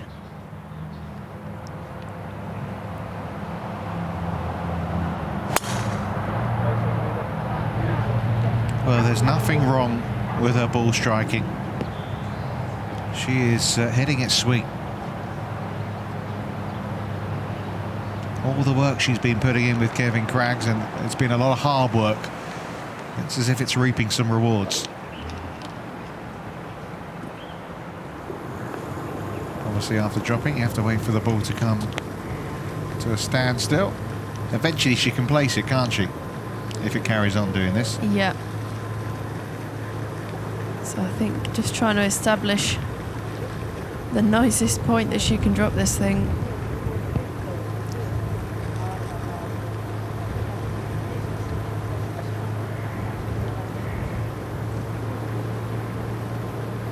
So now it's where it landed. Yes.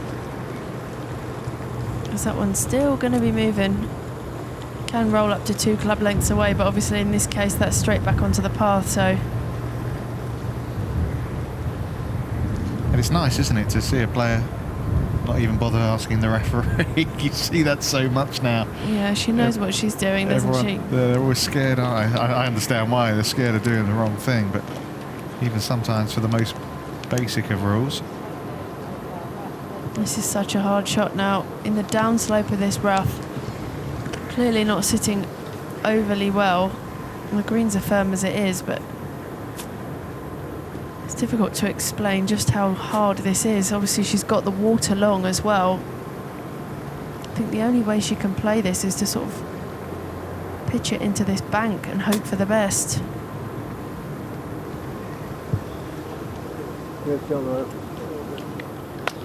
Steady now. As she said, nothing more she could do from there. I was going to say that's about as best a result she could have hoped for. And it gives an idea, obviously a very different shot, but an idea of the challenge that awaits Gladys Nocera.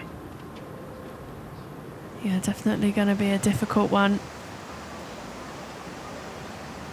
It's not one that you want to leave in the fringes, but obviously one that you want to try and get a little cute with.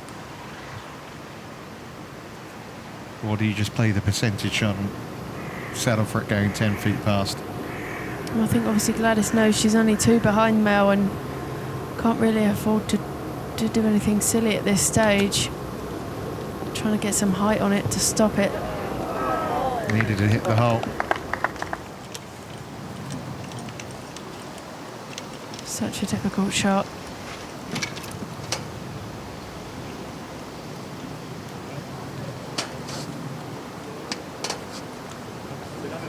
Well, Mel Reid with a booming drive down the par 5 14th, and Gladys Nocera struggling to make par at the 15th. Are we heading for a significant moment in the Turkish Airlines Ladies Open? Mel Reid, since her first day 65, has sat pretty at the top of the leaderboard, and she's still there.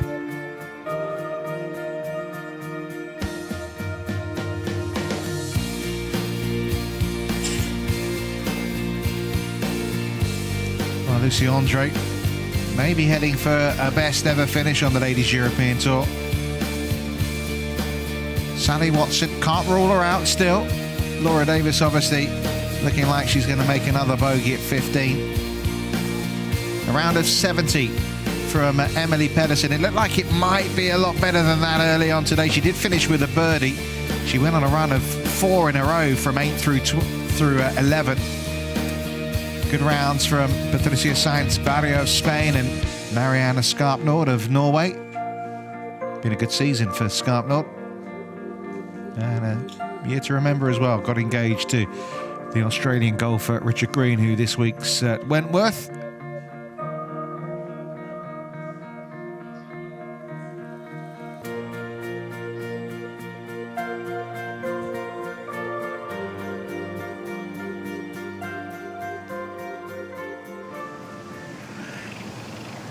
Davis for par.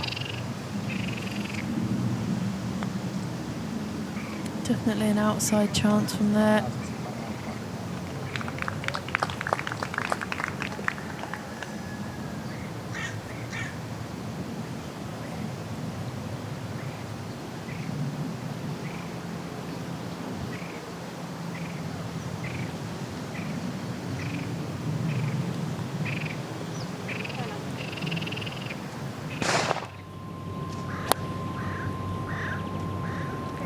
And off the club, never normally a good sign. No problem there though for the Scot at the par 5 14th.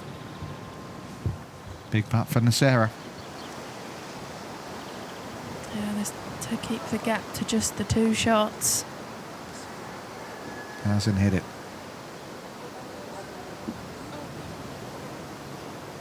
Ooh la la. Suddenly Mel's got a little bit more breathing space at the top. Leads by 3.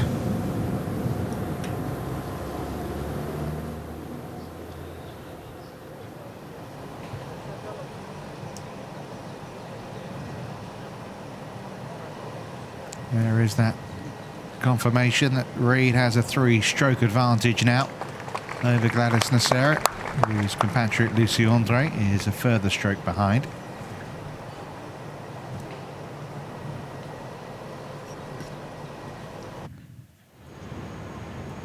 Well, it's fair to say there's been no real fireworks over the last couple of days from Mel Reid. It's been steady, it's been short, but her lead has remained intact. That bogey from Nocera means she's playing this layup at the 14th with a 3-shot lead. Yeah, still been very impressive from Mel to just go about her business very methodically.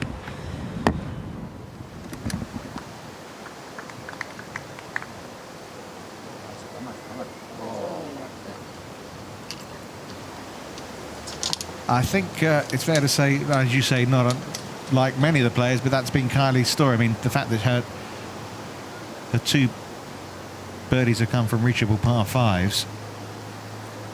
And it just goes to show how difficult the greens are today.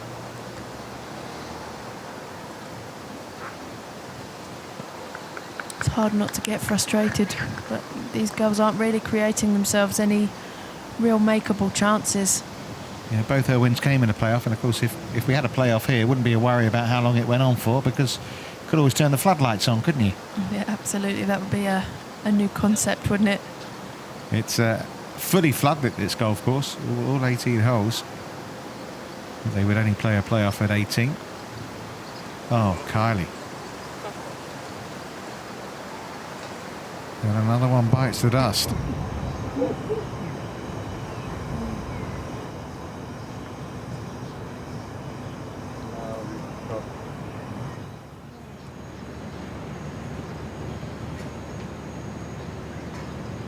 Well, evermore things are looking good for Mel Reid, but we've seen enough golf tournaments, Charlie, to know that it's going to go right down to the time she probably hits her approach shot into 18. Yeah, it's not over till it's over, and Mel will know that for sure. She's been in this position many times before.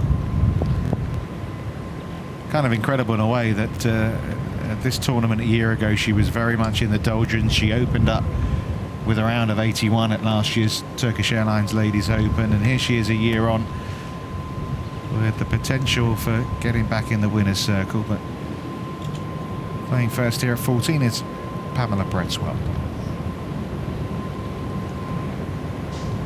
As we've already seen, this is a really tricky pin to get at, 20 paces up. You can see there just how much the flag's blowing.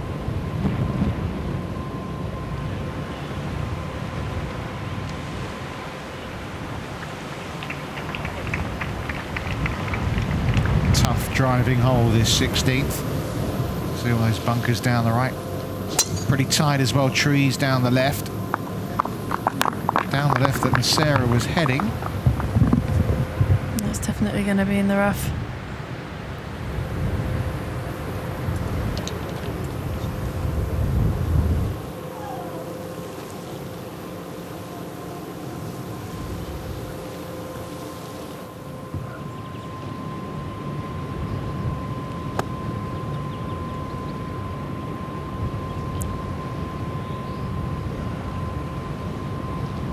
Just so important to try and get this one on the top shelf where the flag is.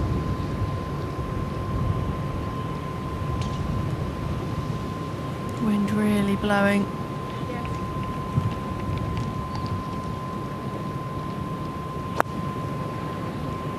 Now this is right. Didn't allow for the wind blowing left to right. And that's going down the slope. Poor error there from Sally Watson.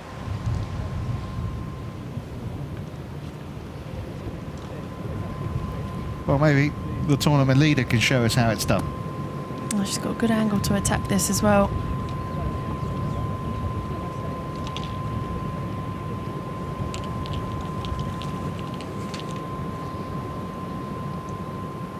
Aiming about 10-15 feet left of the pin.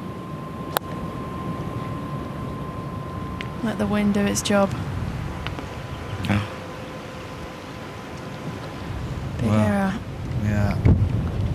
And that shows the difficulty of trying to get it onto that top shelf, really. You know, she's gone over the flag and over the back. And also the wind gusting up as well. Certain things out of the player's control out there.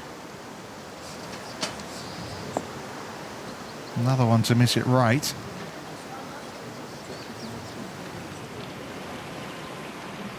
Well, you just wonder, don't you, what twists and turns are to come here. I mean, you look at 14, you think it's a decent birdie chance, but obviously we haven't seen that many birdies today, that is, here.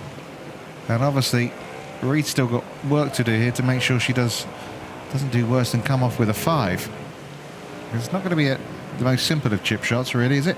No, she's got very difficult up and down. As you can see the slope there, she's walking up there. She's got to come up the hill and then back down it, and very, very fast.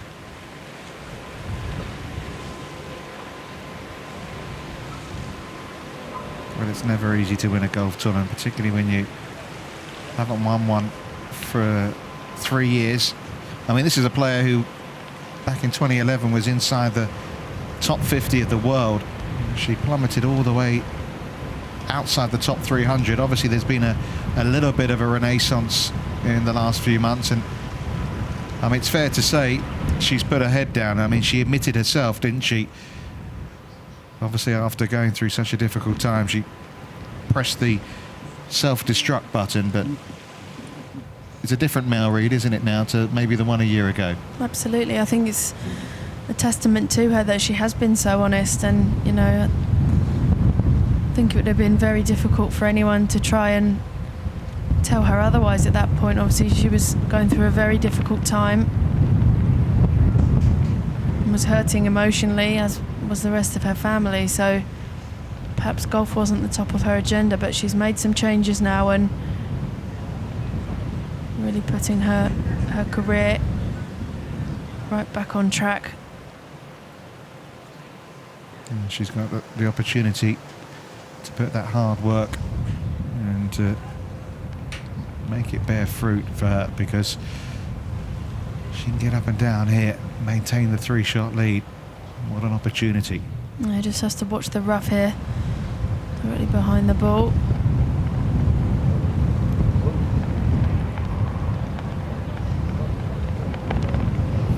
Well, did get down the slope, and now it's going to be tough to see her coming away with a par, particularly the way things have worked with a putter for her. Although sometimes, ironically, you miss all those ones for birdie, you do make the one for par. I think, obviously I'm not sure that she knows about the drop shot from Gladys, but she'll know that's a must make.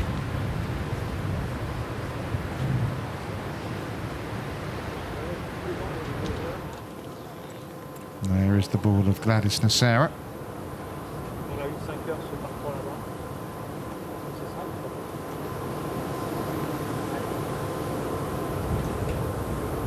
Certainly is one of the tougher holes on the course, this 16th, and then you come to 17, which probably is one of the easier holes on the golf course. Tricky hole in front of them for sure.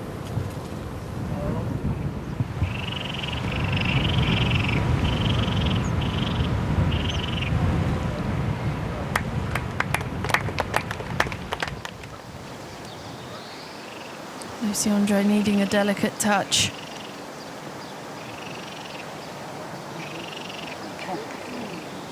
Just so hard to stop these balls.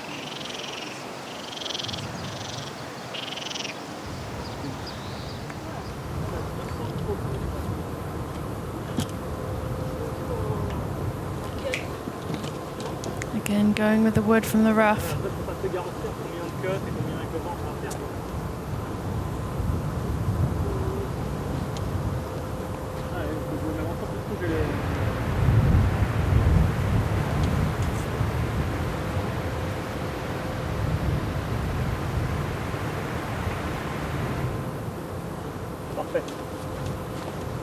Aiming to the right side of the green.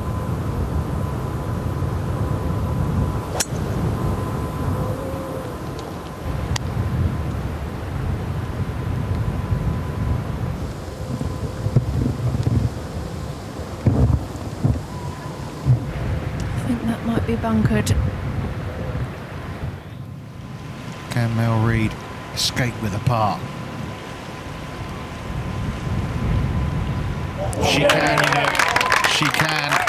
And that may well be the putt to provide the platform and send Reid back into the winner's circle. It's incredible how that happens, isn't it? You can't hold a putt for birdie, and then one comes along like that for par. Yeah, that would have hurt. Obviously, she's created quite a few opportunities, especially today, that have just slid by, and for her to have dropped one there really would have been a tough pill to swallow.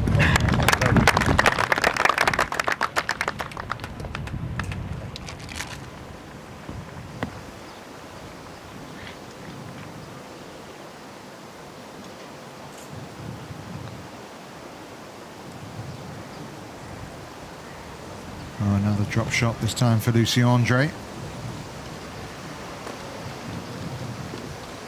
Back-to-back bogeys at just the wrong time.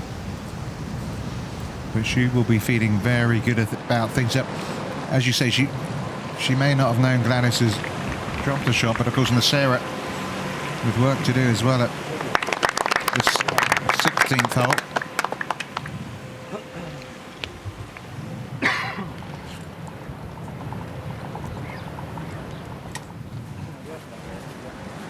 Off to the par 3 15th they go. Still leading by 3 shots. Excellent put, another good one.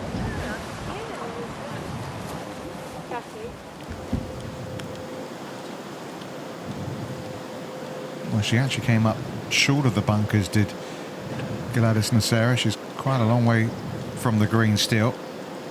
So she's going to have a little peek at what lies ahead.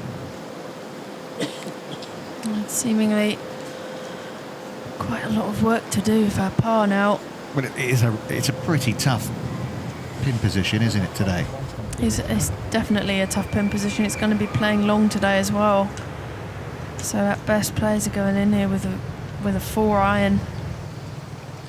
Obviously Gladys taking that wood heavy out of the rough and now facing that awkward 60-yard pitch shot over the bunker onto a firm green.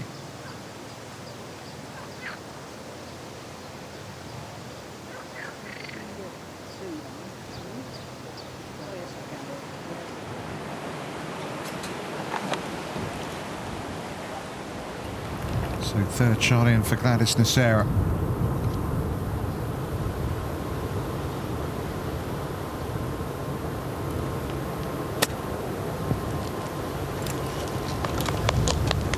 Oh, that's brilliant. What a shot. Incredible. She's not giving up.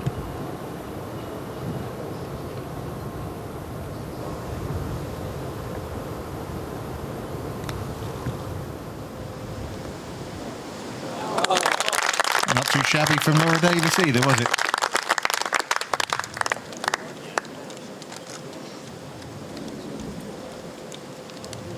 Well,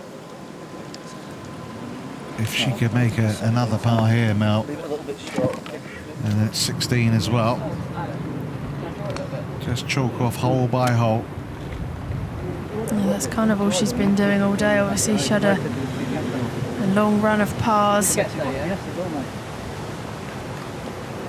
Yeah, 8 in a row since she dropped a shot at the 6th.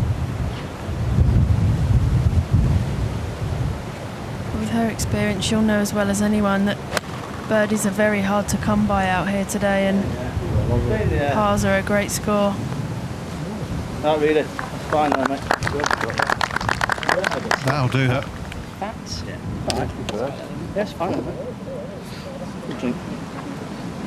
Switch off now. And it's good to have an experienced caddy on the bag at a time like this as well, isn't it? Yeah, he is. I mean, I don't know if you heard there, just telling her to... She caught that one slightly fat, and he said, yep, it's fine. Give me the club.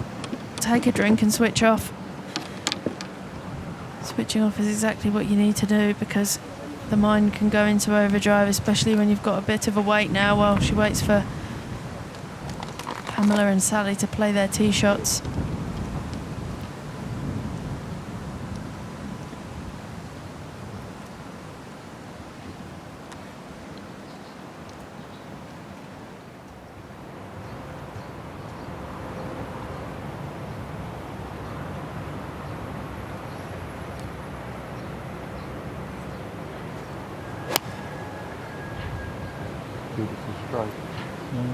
That was a good looking shot, wasn't it? Great shot from Pamela Pretzwell.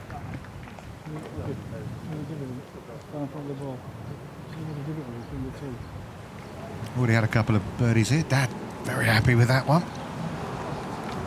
Not much to cheer for her so far today, really, has there? It's been a difficult day for Pam. Good up and down from Laura Davis. She's entered a few more events on the Ladies European Tour. Just entered the Dutch Open that's coming up in a few weeks from now. She's going to play at the Ladies British Masters as well at the Buckinghamshire. Of course, a couple of majors that will count to the Solheim Cup points list as well. Gladys Nacera third on that list. Crucial par save this would be, like Reed's really just now on 14. Well done. That's a great thought. And an unlikely one from where she was after a second as well. Well, these players are having to scrap, but we are seeing some classy scrapping, aren't we, really? I mean, just now from Reed and that from Gladys Nacera. Yeah, it's been very impressive considering the conditions that the players are faced with today.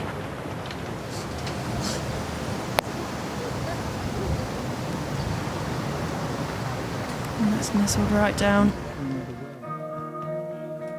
We're getting towards the end of this Wednesday final round of the Turkish Airlines Ladies Open. No change at the top. It's still Reed by 3.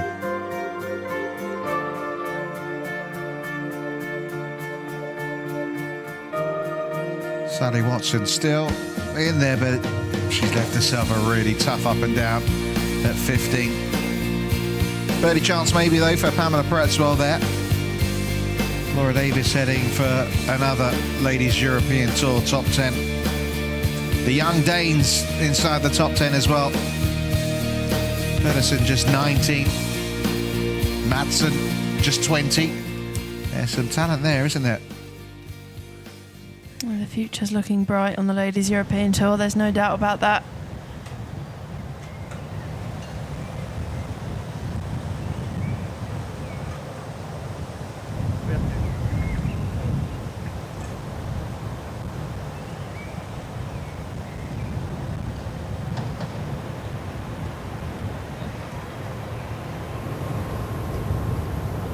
Really good chance here. 17 now. Just need to keep this one on the fairway, and Gladys not happy at all. Yeah, well, she's just seen her game come off the ball. I don't know whether it's fatigue setting in, because obviously she's not physically fit. But just, I mean, she was hitting the ball so beautifully, wasn't she, over the first dozen holes? Yeah, perhaps that ankle just starting to create some problems for her.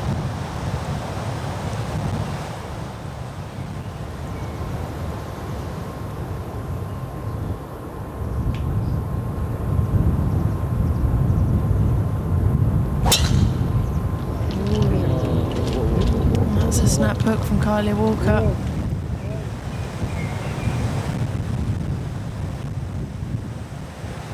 Unfortunately, I don't think she's on that grass.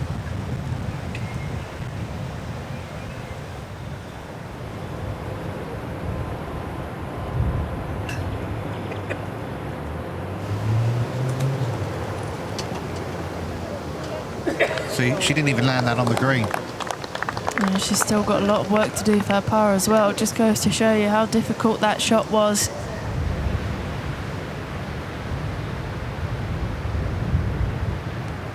Nice tee shot from Lucy Andre at 16.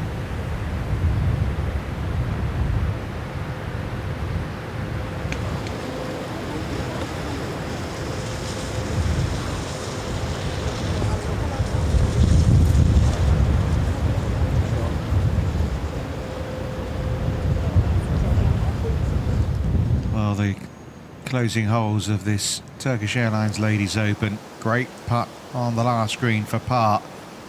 It's been a long time since she's had a birdie.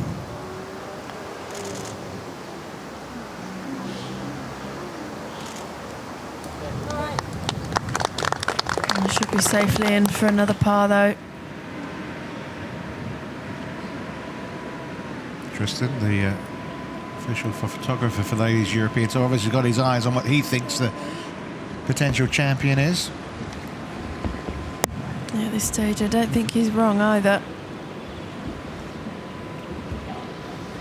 Yeah, 16's going to be a test though. I mean, I know she's been striking the ball beautifully off the tee, but it's a tough tee shot coming up. If she can find the fairway there, you think that's probably the biggest hurdle overcome. Yeah, I mean, even the shot into 16 is a tough one today with that pin location. So, you know, knock that 2-footer in here for a par, get through 16, and be very surprised if she's not the victor.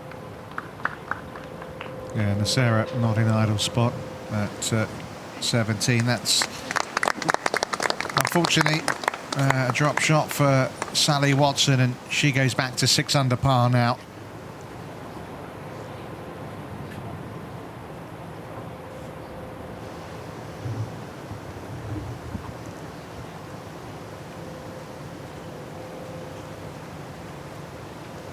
Great chance for Pamela here to pick up a birdie.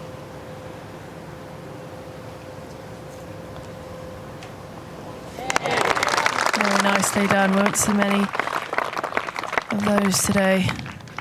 Well, she's 4 behind. Obviously, she's playing with the leader. Maybe too little too late, but you never know. Amy Bolden sat there with rookie Alex Peters. Good. Well done. Yeah, it's always good to see it when the players come out, cheer on their fellow pro home. Hey guys, you're working my shot.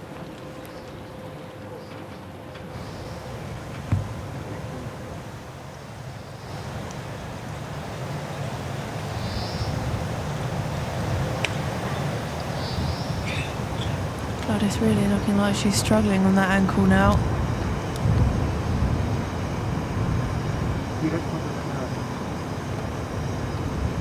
Just obviously laying up after that tee shot at this par 5. She really has to make birdie here, you feel.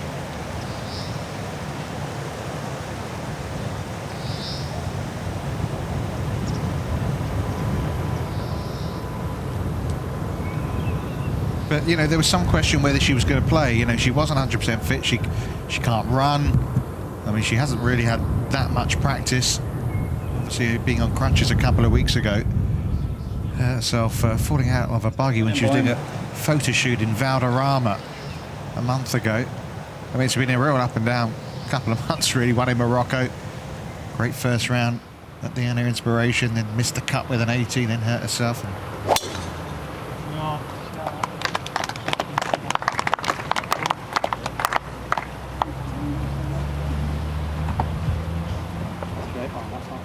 Okay, nice with that. Come on, good swing.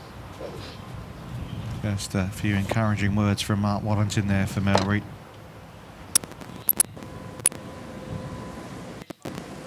Probably the most important shot of the day for Mel so far.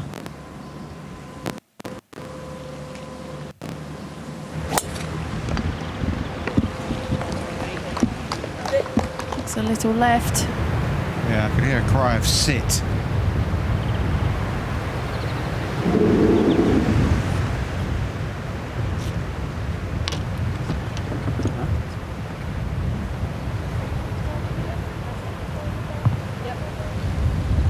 bunkered hole. Yeah, quite a few of them really should be out of reach. 236 to clear all but one of them. Yeah, visually it can prove difficult at times though. And psychologically you know that they're not in range, but because of their presence everything forces you left.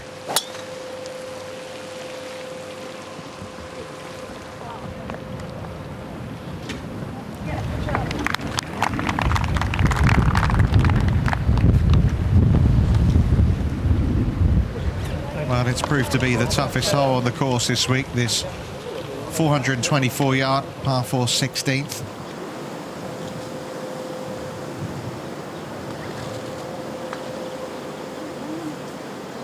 And it may well trip up Lucy Andre here. That's back down the slope. And some questions to be answered here as well from our leader, as she has been since Sunday. You always want to be on top of the leaderboard normally on a Sunday. She was. Obviously this time it wasn't to wrap up the win, but she could do it on the new Sunday, which is Wednesday. Are you following? I'm with you, I think. Good, good. I'm glad you are. I almost lost myself there. That's a lovely hit, isn't it? At 17 from Walker.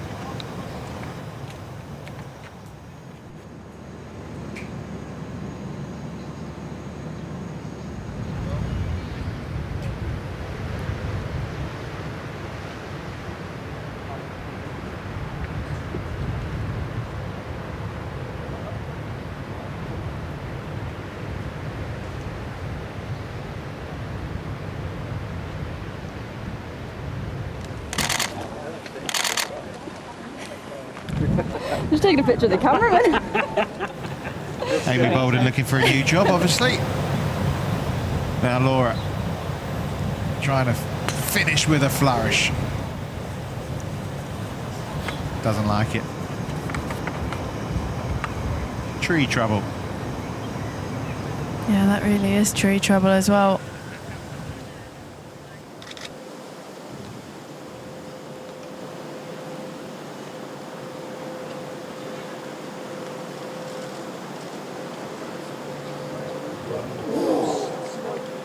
Good effort. But that's going to be another bogey from Lucy Andre. Turning out to be an expensive few holes. 3 bogeys in 4 holes.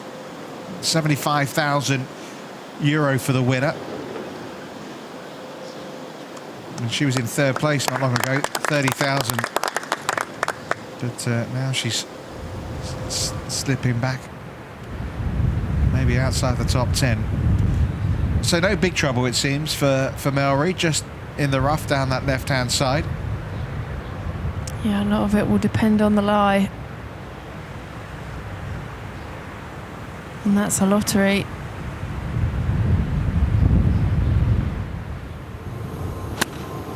Well, ideal layup, really, from Gladys Nacera. Asking it to go, it's not. It seems remote, that chance of a birdie now, doesn't it? Yeah, even struggling for a par perhaps. So there we can see the ball on Mel Reid. Doesn't look like it's sitting great. Going to be proving difficult, I think. She may be able to chase this up down the right hand side though. Obviously no bunkers down there, so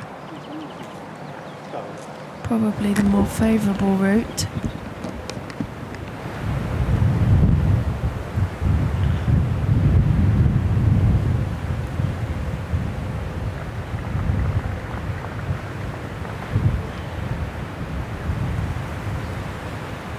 How aware do you think she is of where she sits right now? Do you know if she's a leaderboard watcher? I'm not entirely sure, but it's not too difficult for her to work out if she hasn't seen the leaderboard. Obviously she's playing with Pamela and Sally, who are both struggling. She can see how difficult the conditions are out there. I think with her experience she'll know that there'll not really be anyone going too low.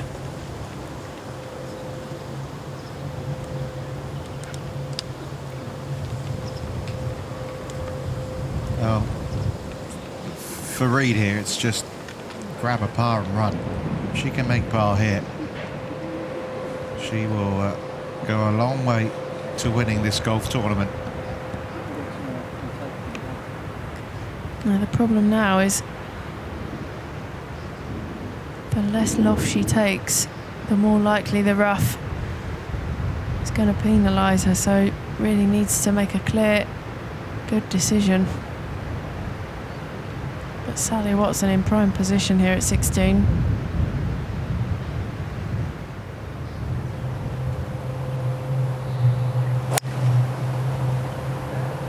And this looks right.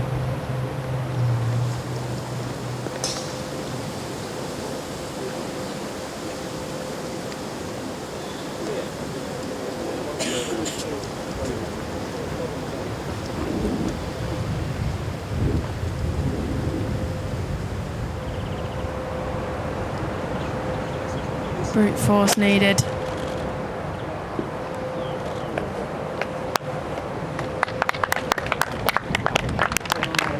What a result from Mel Reid from that lie. Just on the front edge of the green. Well, it's been a pretty classy display, really. She's been there to be caught ever since she hit the front on day one. And they've got to her. I mean, she has been caught, but they've always slipped back again.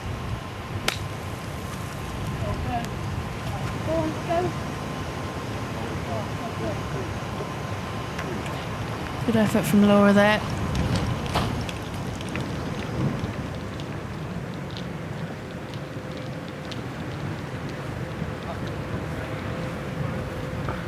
Well, it is ironic that she didn't have a practice round, and the last time she won was in Prague. The last time she didn't have a practice round. But that's a coincidence. I don't think it's any coincidence that she's playing as well as she is, given the hard work that's gone in. Always known that Mel's too good a player to not make a comeback and get back to playing the golf we know she's capable of.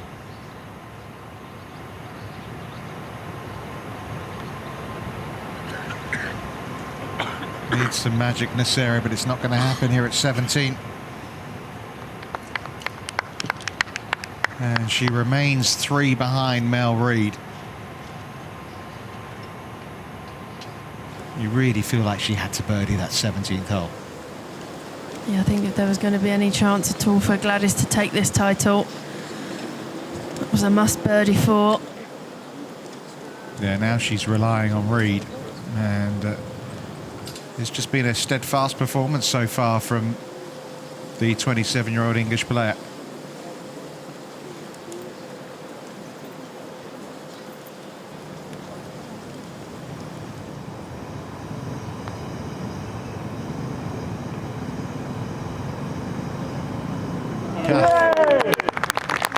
Great up and down from Laura. Yeah, birdie.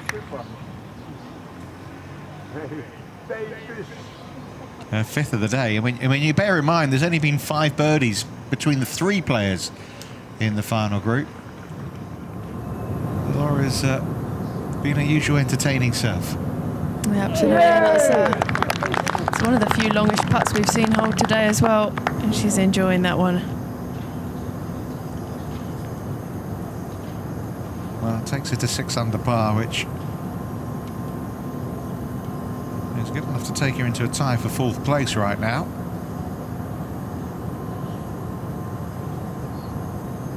Heading for her best finish of the season. Of course, she's played a fair few events in America, and she has missed most of the cuts she's played in America. Absolutely unbelievable that that pitch has stopped.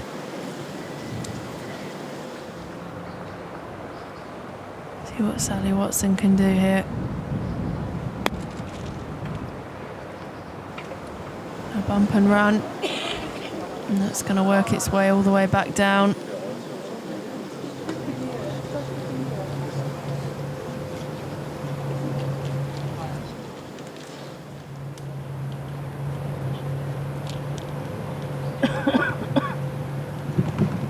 I mean, yesterday we saw Reid find some problems. We'll be back with her in a moment. Let's just see if Kylie Walker can make her birdie, get to 6 under.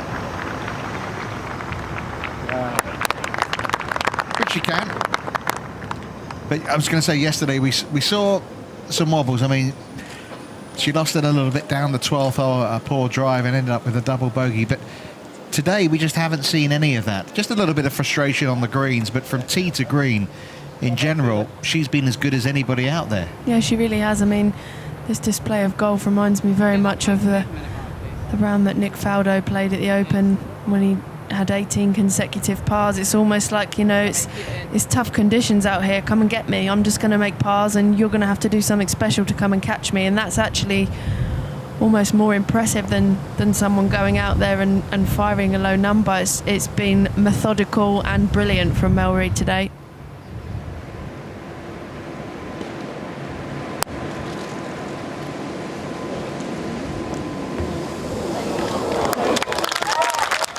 And that was quite brilliant as well. What a par 4 from the tournament leader, and surely now the champion-elect. Yeah, also reminiscent of the way Martin Keimer led wire to wire at last year's US Open and just didn't let them get close in the final round. And Keimer actually was one of the people that wrote to Mel Reid when she lost her mum back in 2012, because of course he had gone through a similar loss himself.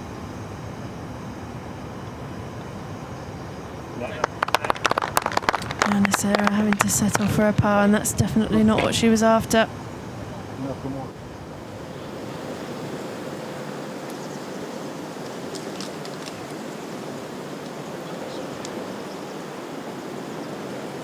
Well, I think these girls now, you know, the two Scottish players in this group, Bradswell and Sally Watson, know it's just about fighting for places. They've obviously got the leader within sight, and they can see she's not showing any signs of weakness. Absolutely. I mean, both of them fairly inexperienced when it comes to winning tournaments, and I'm sure that, you know, watching the way Mel's played today has no doubt helped them for their future.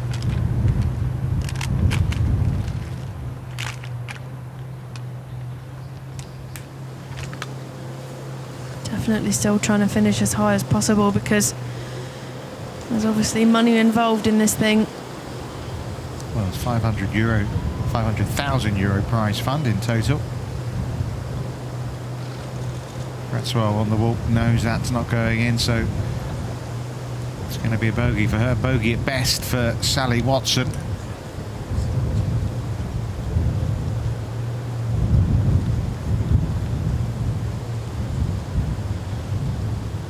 And that'll help potentially Laura Davis make a few Solheim Cup points this week. Sure will, and definitely welcomed points as well. Nearly there. Work still to be done, but you feel like the biggest hurdle has just been jumped over by Mel Reid. Yeah, I mean, 17 is all about the drive. If you can get the drive away, then you're going to have a really good opportunity. But even with a poor drive, you should never really walk off with more than 5 at 17.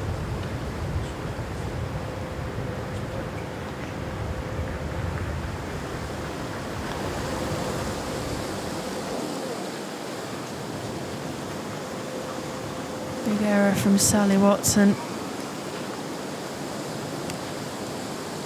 Well, she can just be in her own little bubble, her own little world here, Mel Reid. Well, her playing partners struggle for bogey, double bogey. She's got the 4 on the card. Yeah, I think she just needs to try and switch off, obviously, and try not to pay too much attention to what's going on this green.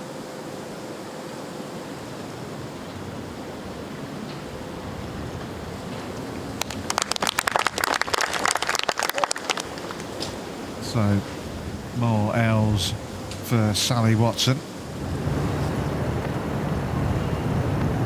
Up ahead at the 18th. The Swedish rookie, Carlson. What a shot this is. That's worth a few euro.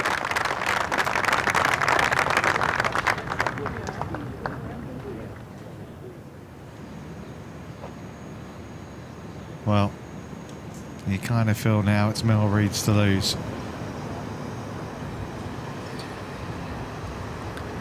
Lucy Andre going for the green at 17.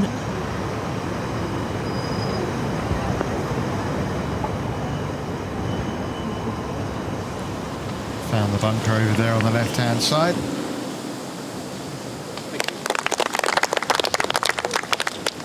Drop shot for Pamela Pretzel, double bogey for Sally Watson.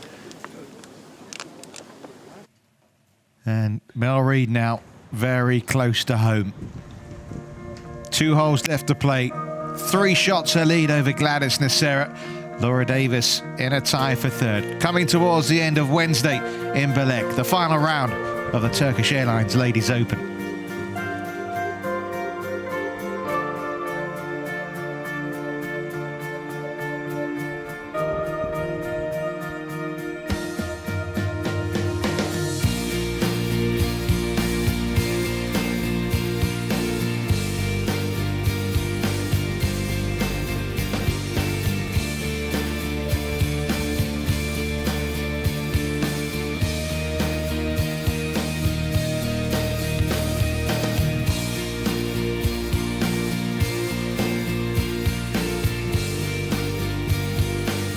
Nice round from Emily Pedersen today, a round of 70.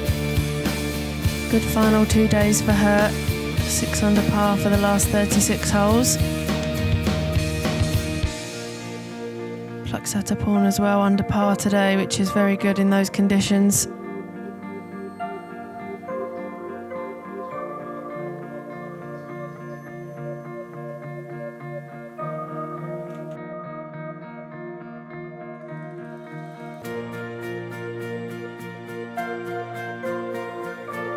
Nice to see Carly Booth back inside the top 10.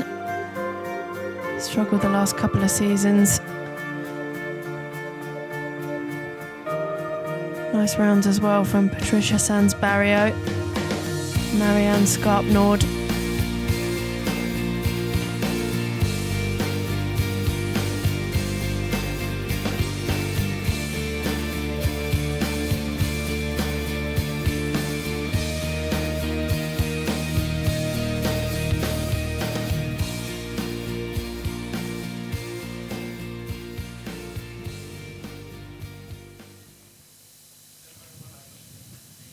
So on to the 17th tee for Mel Reid. 3 shots in the lead, birdied this hole on the previous 3 days.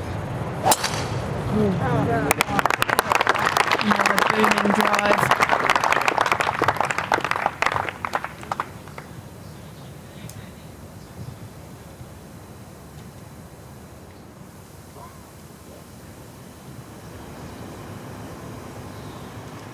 All smiles walking down the fairway, and why not?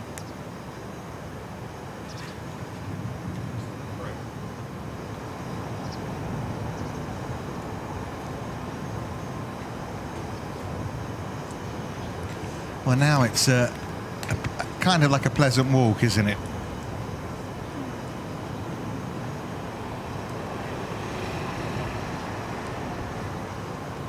Safely off the 17th tee on a hole she's birdied every day, and I should think, given where her tee shot is, maybe a chance again for a second birdie of the day. Tournament lead if she could. Walk that she could then enjoy. There was much thought of Mel Reid when she first came out on tour. Of course, she was kind of like seen as the Clive Woodward project, wasn't she? She had the former England rugby manager have a number of people around her, physios and trainers and doctors, big team all around her. Obviously that didn't quite work, but I know she is thankful for the work that he did do for her career. And Lucy Andre, unfortunately, just hasn't had the back nine she was hoping for.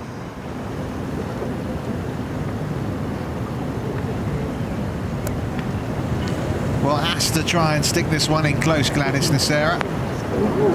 She tried. Yeah, nearly went in, didn't it? And that's just made her job potentially a lot easier.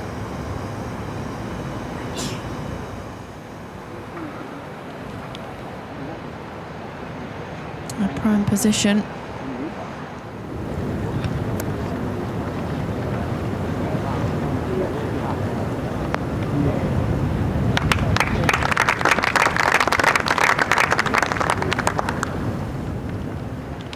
Ball ever so slightly below her feet here.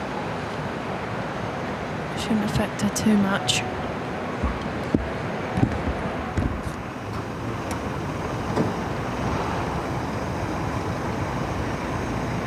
Well, with the flag on 30 paces, I mean, she just can have a good old go at this, can't she? Yeah, I mean, she's got about 180 to the front. Obviously very firm, so I can imagine she's going to be hitting something like a 5-iron. Just letting it bound all the way up.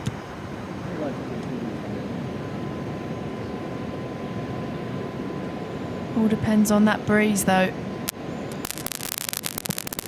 It's obviously back in the players' faces. Sarah, chipping required. And even then, it might not be enough.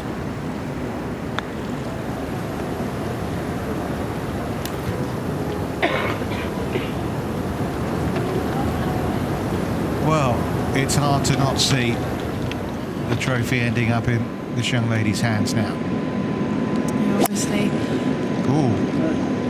a breeze into the face and going with a hybrid, but Okay, no big problem. it's a bit of a pull, but actually that's not a bad spot to be. She's going to have an uphill chip from there. Perhaps got a little quick on this one. Yeah, the shape it was on, I thought she might be in Laura Davis territory and amongst the trees, but as you say, it's a pretty good leave. Pretend she was supposed to be doing that.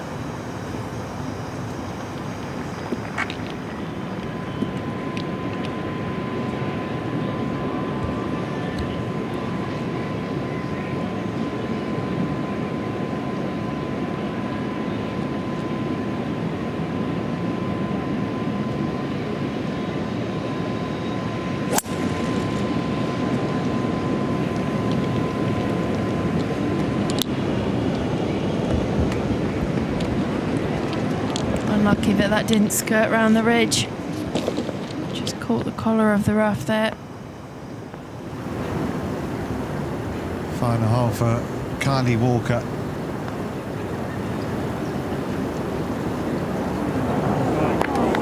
Well, by some distance, best week of the season so far. That'll be a round of 72 for Kylie. Good enough to leave her at 6 under par.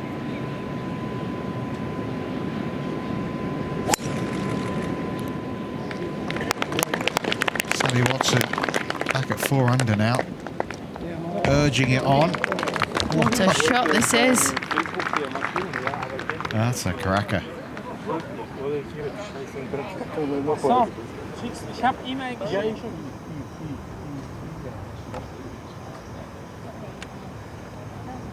Well, 3 shots have gone in the last 2 holes. She might get 2 of them back here. Go on.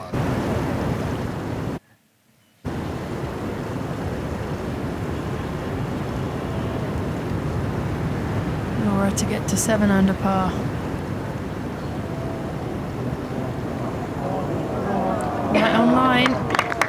Well, the way she started this week, you just thought maybe it was going to be vintage Davis. It wasn't quite that. But signs that the game still is very much still in shape at the age of 51.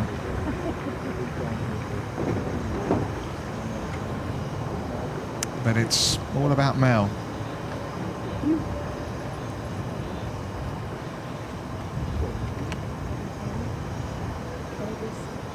I think she'll be pleasantly surprised when she sees this one. Round of 72, 1 under for the day for Laura Davis. And at the moment, in a tie for 3rd spot. Yeah, another good week for Laura.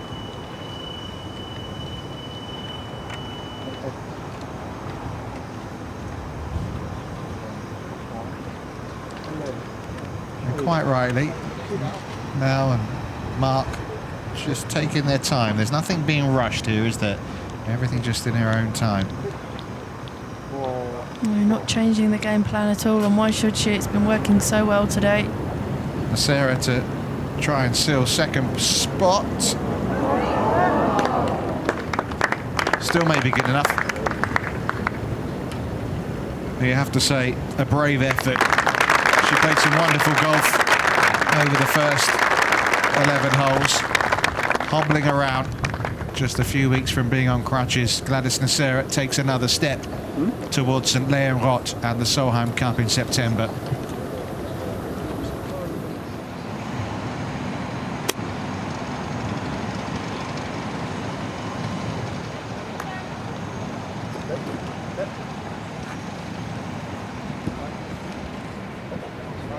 The firmness of that green perhaps proving a little difficult for Mel there.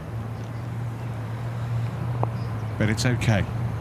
As Yeah, we've she been saying doesn't- all along, par's sufficient. Yeah, she's obviously following that bogey from Gladys at 18. Her cushion is now 4 shots, so pars are more than good enough.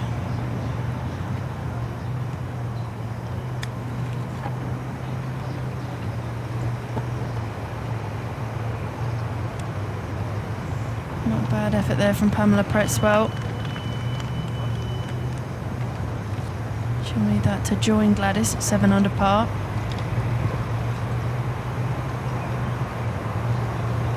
Well, Reed likes to get her thrills in various ways. She plays football, doesn't she, for Derby County ladies. She likes the snowboarding, paragliding, all sorts of stuff. She likes extreme sports, doesn't she? I'll tell you what, though, she won't get a bigger thrill than seeing this one through if she does it, which seems very likely now, of course. Yeah, it's been a long time for Mel since she's been in this position, and definitely a feeling that I know she's missed.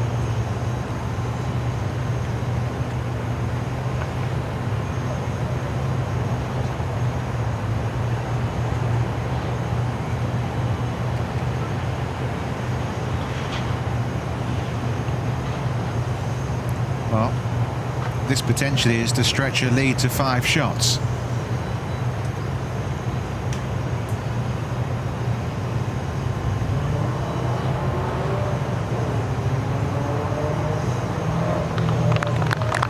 Absolutely fine. Yeah, it's just what she needed to do.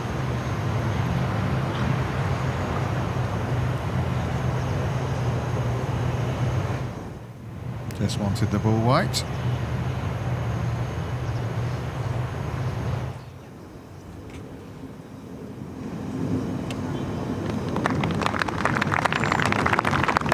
Solid par. A 4-shot lead to take to 18. It's all working out swell for Mel, isn't it?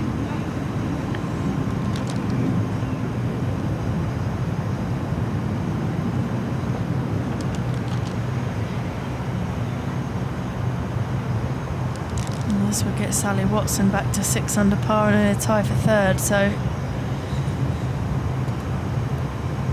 big putt.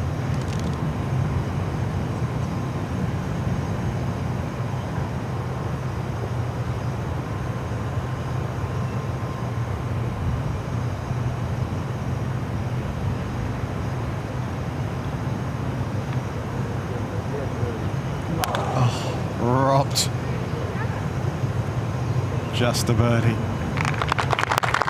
And she was fist pumping that one in as well, wasn't she? Yeah. 3 over today. Now Sally Watson. Best finish on the Ladies European Tours when she was 3rd at her home open last year, the Scottish Open.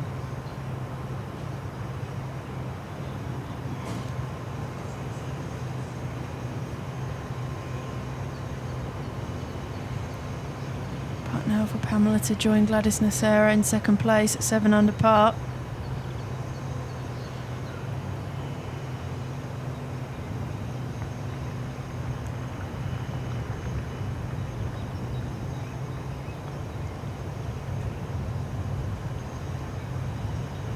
Not the best putt we've seen from Pamela.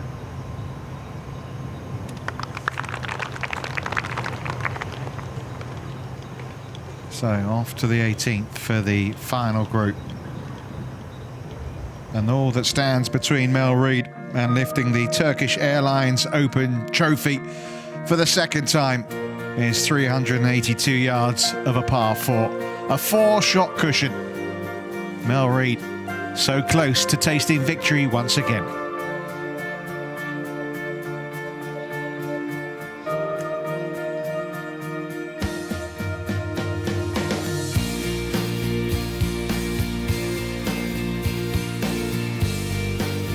That is Nasera. Well, relying on Sally Watson and Pamela Pretzel not to do anything silly down 18 to deny her second on her own, but been another excellent week for the French player who celebrates her 40th birthday on Friday as the Ladies European Tour #1.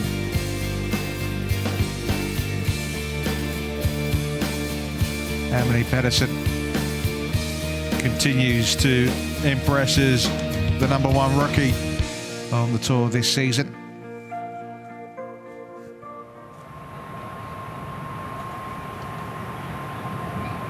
Been a tough back nine for Andre. 3 over she is on this back nine.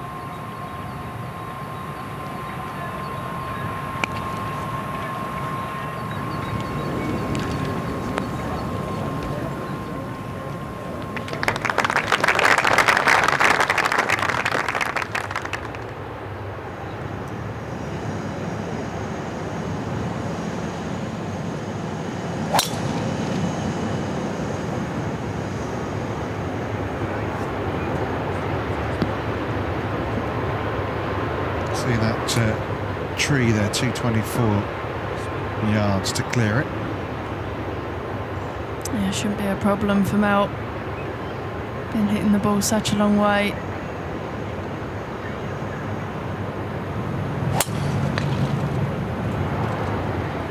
This one's right. Sat down as well, but she's got a lot of wiggle room, hasn't she? Yeah, she has. She doesn't need to do anything silly down 18. She'll just lay it up from there if she wants, can't she?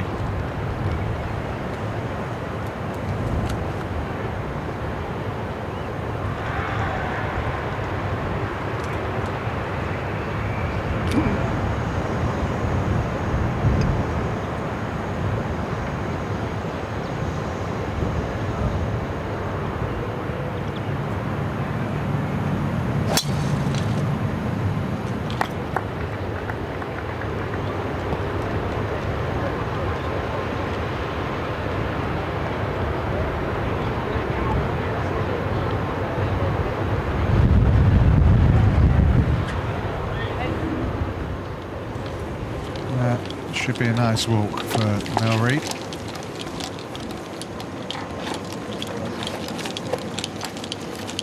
Well, it's a new experiment, if you like. Thursday to Sunday out of the window this week in Turkey. But I think everyone's enjoyed it, haven't they? Rebecca Artis has had a fairly miserable day.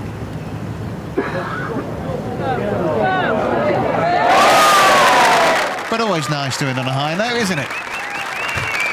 Better late than never, Rebecca. Yeah, right smile. First birdie of the day. Comes like that at 18. Round of 78, though, unfortunately.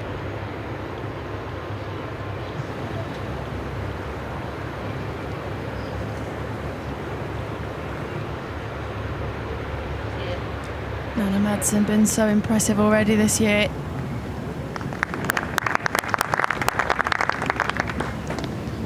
Going to be another top 10 as well by the looks of things. Started the week 6th on the order of merit.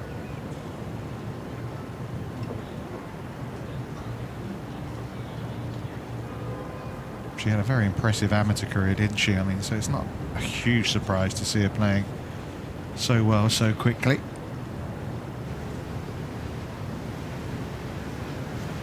Well, when you've lost your card and you just got it back, it's a kind of week that can go a long way to making you secure for 2015. Yeah, Lucy's played some great golf this week.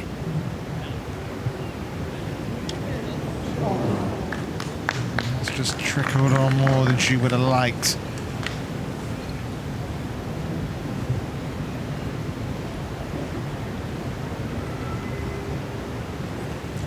a tie for 7th position, Lucy Andre.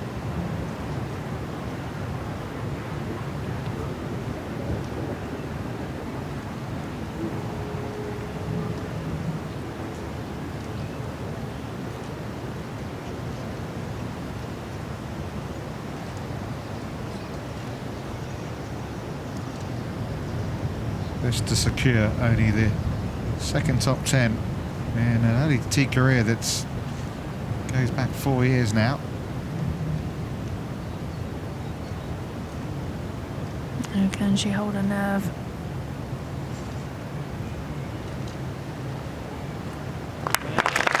Very nice. Good week for Lucy Andre. Yeah, closing round of 76 for her.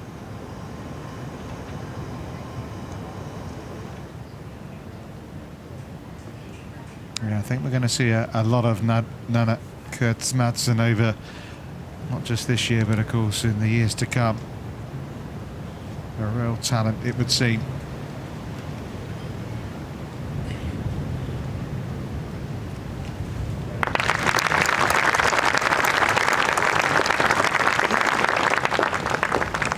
Her 3rd top 10 already.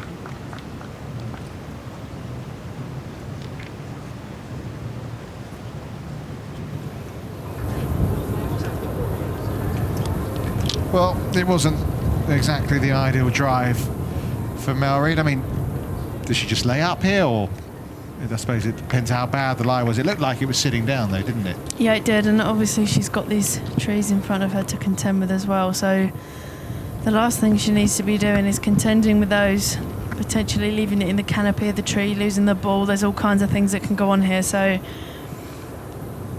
mean, she could just knock it out sideways if she wanted, couldn't she? yeah, but knowing Mel, she won't she won't want to do that. But at the same time, then, you know, she wouldn't take a shot on if there was any risk, so we'll just have to wait and see. A little unfortunate here, isn't she? Sally Watson.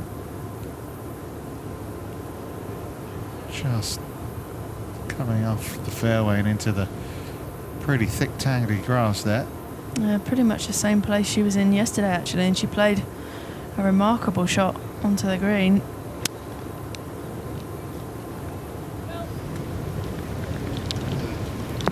Bit like that. A bit like that. That is a phenomenal shot from there. Well, we've seen what she's about the last couple of holes. She's played some brilliant approaches at 17 and 18, hasn't she?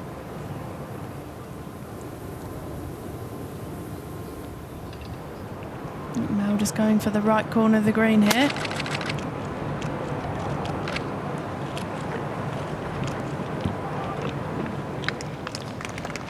Steady.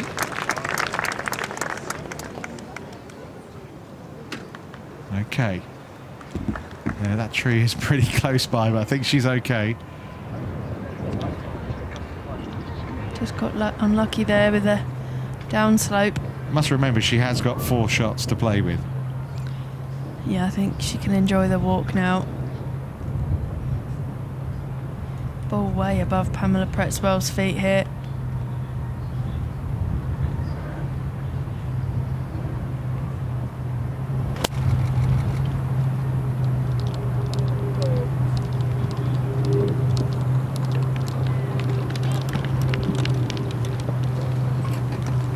Not bad.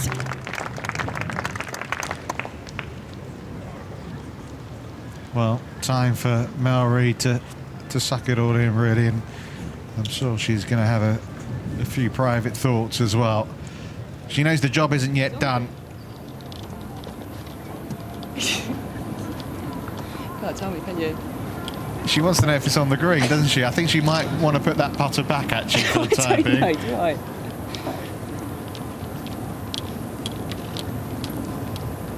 She will need it eventually. Oh, that's not a ball. There goes, putter Quickly back in the hand bag. it Yeah, go on. See you soon.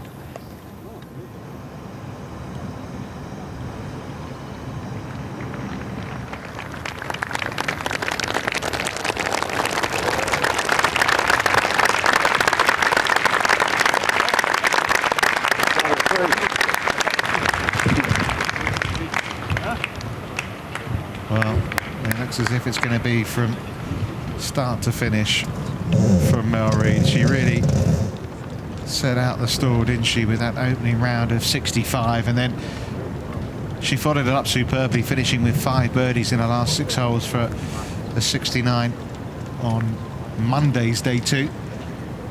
Over the weekend, well, she sat still really, but no one has been able to overtake her. She's been thoroughly impressive throughout.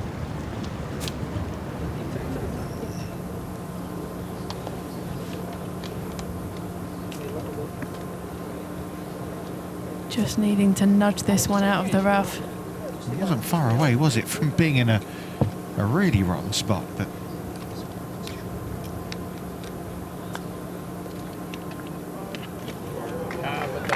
nice touch.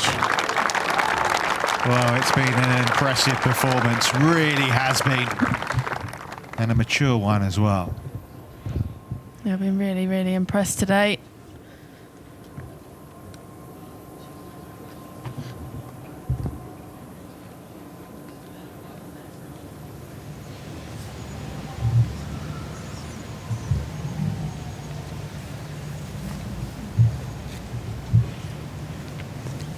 Well, she can watch her playing partners now finish their work for the week.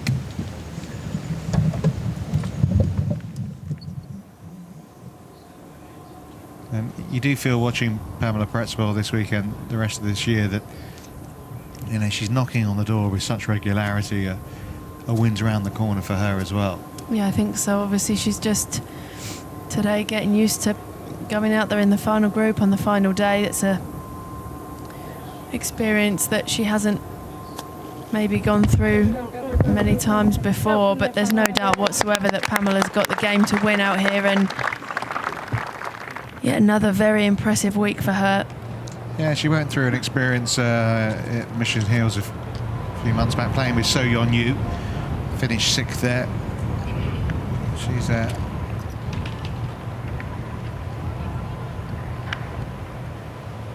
think going to finish off here, and still what would be the 4th top 10 in a row. She's going to leave it to Sally.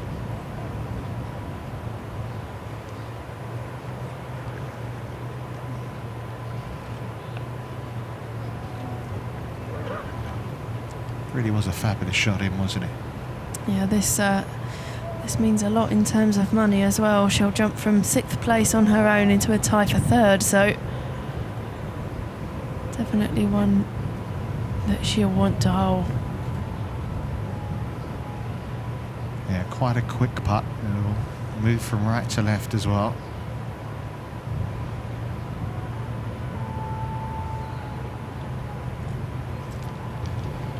Beauty. Birdie finish from Sally Watson on what was a quite difficult day, but reacting to that double bogey at 16 in fine style. A round of 75. A great week for Sally. And for Pretzwell to remain in a tie for 3rd.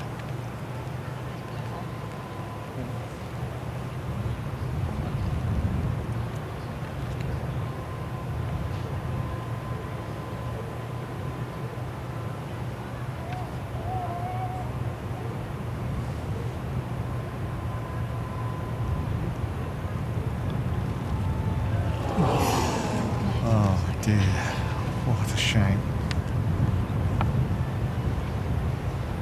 That's tough. That's expensive. Very. That's cost her, 4 figures.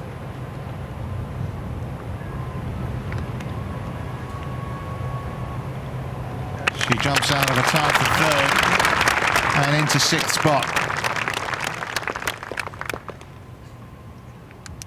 But it's over to you, Mel Reid.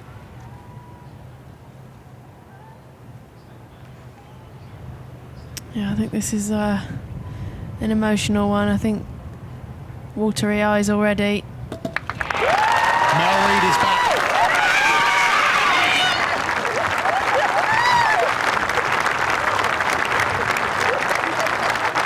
Chloe Clyburn, Amy Bolden and Galinda among those to congratulate Mel Reid.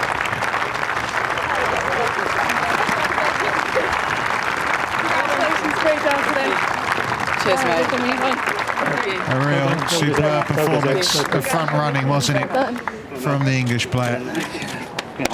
First win on the bag, together with Mark Wallington. But for Mel Reid, where she first tasted victory, she gets back in the winners' enclosure. All that hard work, all now bearing reward. Very emotional scenes. 12 straight pass to do it. It was gutsy.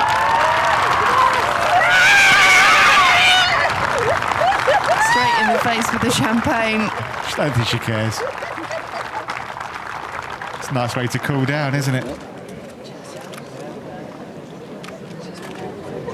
Thank you. Thank you. And it's a big step, isn't it, towards maybe getting her back into the Solheim Cup picture.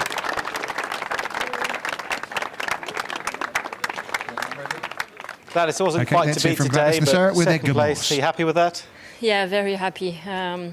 If you would have told me before the tournament, I would have signed. So I played well, I stayed patient, I hit some really good shots, and I'm really happy with that. I mean, Melissa played really well the 4 rounds, and I think she really deserves it.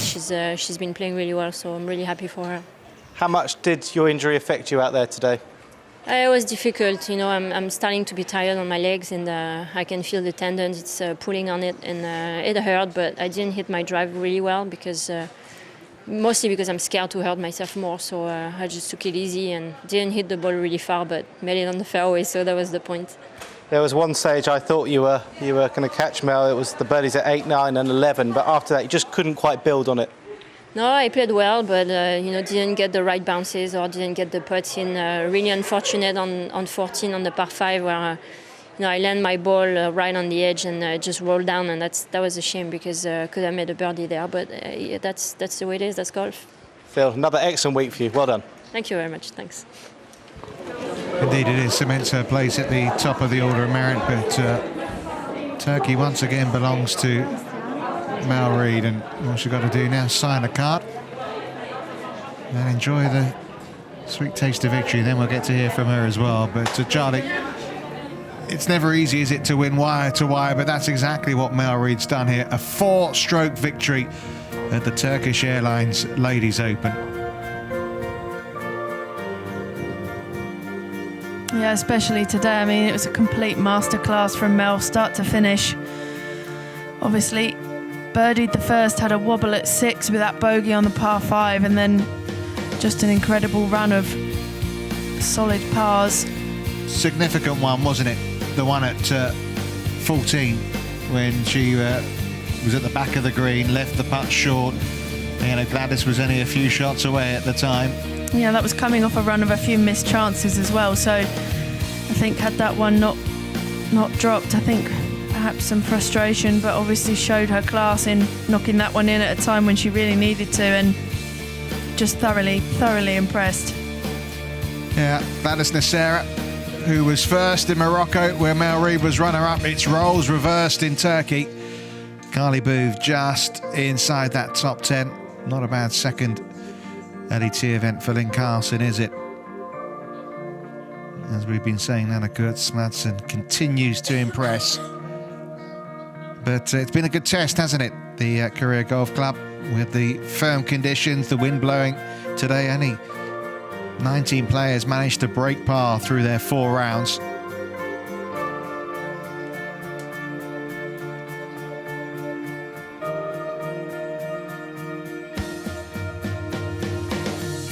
So let's see how she did it, shall we?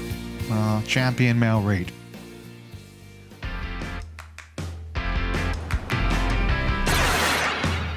Got off to the perfect start, didn't she, Charlie? She did. This was a great shot into the first. Using the backstop very nicely indeed, feeding it all the way back down towards the pin. Hard to believe this would be her only birdie of the day. Yeah, obviously at this point the wind wasn't quite gusting up as much as it did towards the end of the round. Great putt to knock this one in. Just 3 birdies over the weekend. She dropped a shot at 6.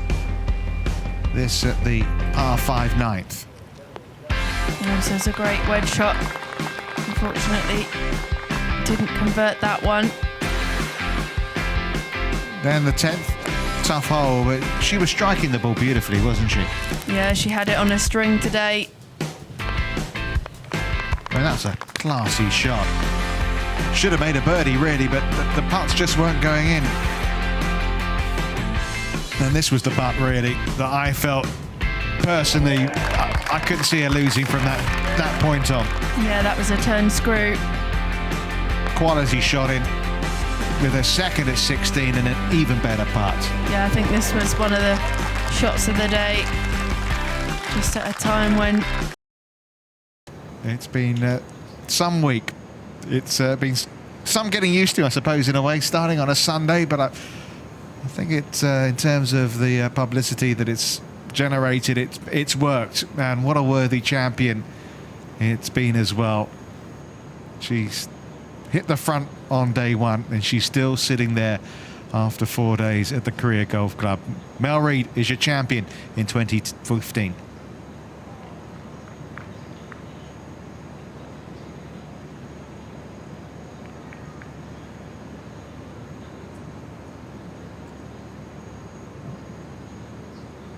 So just waiting for Mel Reid to emerge. In terms of her career here, Charlie, I've mentioned the Solheim Cup. Now she's got that win. That's surely got to be the big goal. Try and be in Germany in September. Yeah, absolutely. Obviously, she was part of the winning team at Killeen Castle, and I know that following the Solheim there, she said it's one of those events. Obviously, you understand how special it is, and when you've been a part of it, you just don't want to miss another one ever again for the rest of your career. Obviously, she wasn't part of that winning team in the States 2 years ago, so perhaps this will push her on to making the team at St Leon Rock. And she's been through such a hard time. Obviously, of course, was consumed by grief in Prague. It was just a couple of weeks after her mother passed away. Very different feeling, I would think, this time for Mel Reid. Let's find out what she makes of it all. She's with Edgar Morse. Mel, congratulations, your second Turkish Ladies Open title, and in the end it was quite a comfortable one out there. Yeah, I didn't feel it. To be honest, I was pretty calm the whole day. I didn't feel great the front 9. Wasn't feeling great this morning when I woke up, but actually felt all right after 10. So yeah, I mean, I knew that I had a number in my head, and as the holes kept counting down, really, I knew that it was going to be difficult to catch. So yeah, I mean, I'm just over the moon. It's been a dominating performance from you this week. Obviously, you've led from every round. Does that make the win even more special when you've really stamped your mark on it? Definitely. I mean, you know, when you win, you want to win properly, and you know, to lead every single day has been nice. You know, I've not been in that position before, and so to win in this way, it does make it extra special. It's your first victory since 2012, but this season you've really been playing really good stuff again. Why is that? And is the old Mel Reid finally back? I think she's better, if I'm completely honest. You know what? I've got a fantastic team around me, you know, which I can't give enough credit to. And obviously, I've been now a year working with Kevin Craggs, and he's just been, you know, amazing. And he's been a massive influence, not just in my career, but in my life. And, you know, it's been a difficult journey. It's not one I want to go through again. But I'm just, you know, it makes the win even sweeter. And it's just, you know, I've just kind of stepped it up a little bit, and you know, it's just the beginning, really. And timing-wise, of course, this is Solheim Cup year. Karen Koch was here, so you couldn't have done it in a better place, really. I know, yeah, I know. I thought I might need a couple wins. You know, I mean, hopefully one will be okay. But I mean, like I said, this is just a start. You know, I want to win more events. I want to be in that team, and you know, it was certainly a goal of mine at the start of the year. So I've put myself in a much better position than what I was last year. So, but yeah, I mean, I'm just going to keep trying to go work on the process and keep working hard, playing hard, and you know, hopefully the outcome will be the right one. Well, congratulations. Enjoy your moment. Enjoy your trophy. Thank you. So the presentation first, the medal from Mr. Fikret Ozturk, the president of the Regnum Carrier Golf and Spa. So the gold medal first of all. Oh. That's it. Thank you very much. Thank you, my Thank love. you. Thank you very much. Congratulations. Thank you very much. Thank you. Bye.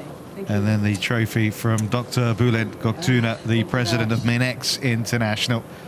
The second time that, of course, Mel Reid has got her hands on the winning wares at the Turkish Airlines Ladies Open. Champion for the second time. 2010 and now 2015. Thank you. Sweet moment, isn't it? And she spoke so nicely, didn't she? Chatting to Edgar there afterwards. You know, you mentioned it earlier, actually. You picked up on the fact that maybe she wasn't feeling well right at the start of our coverage, but she obviously felt a lot better as things went on, not just obviously feeling well-wise, but obviously as far as the leaderboard was concerned. Yeah, I mean, I just noticed that she was sort of rubbing her stomach a little bit and didn't look too comfortable out there, but obviously that passed, which was great news, and she was just so impressive out there this afternoon. And I like the bit where she said it's just the start. I mean, and listen, it's easy to say those kind of things, but you believe it is, don't you, when you watch Mel Reid play? Absolutely, and you know, I did think it before. You know, we had discussions off air about whether she was back on, you know, back to her best again, and in a whole package sense of the way, she just seems in a much better place than I think she ever has been. Obviously, when she was playing great stuff a few years ago, she was a lot younger. She's got a lot more experience behind her, and I won't be surprised to see her win multiple times now. She just looks the full package, and she's obviously got the right team around her. Yeah, 5 Ladies European Tour titles for Mel Reid now. It's still 14 and counting as far as Gladys Nasser is concerned. It's new. And she was the one that emerged as challenger right from the start, although she wasn't that happy about this one. Yeah, she begun her round just about perfectly, the way she would have set out there to do, and she wasn't impressed with this shot, but just look at where this one ends up. Now, just to remind you, ankle ligament damage is what have posed real questions for Nasser this week, but a birdie to start, and she really did emerge as the one. Birdie at 8, birdie at 9, and then here at the par 5 11th. Yeah, this was a great approach. Made it look easy. And you kind of thought at this stage she had the momentum. She did, and you know, at that point she's 4 under par, looked like maybe getting to 5 or 6 and really putting some pressure on Mel, and this was a key moment at the 15th. This error with a chip there, and that would be a bogey. Yeah, she couldn't get up and down there, but what an up and down this was at 16. Yeah, trouble off the tee. And then a fat fairway wood from the rough to there, but that doesn't matter when you can get up and down. But unfortunately, a 5-5 finish, it didn't cost her. She still remained second on her own, but it meant it was an easier walk for Mel Reid up 18. Yeah, a bit of breathing space.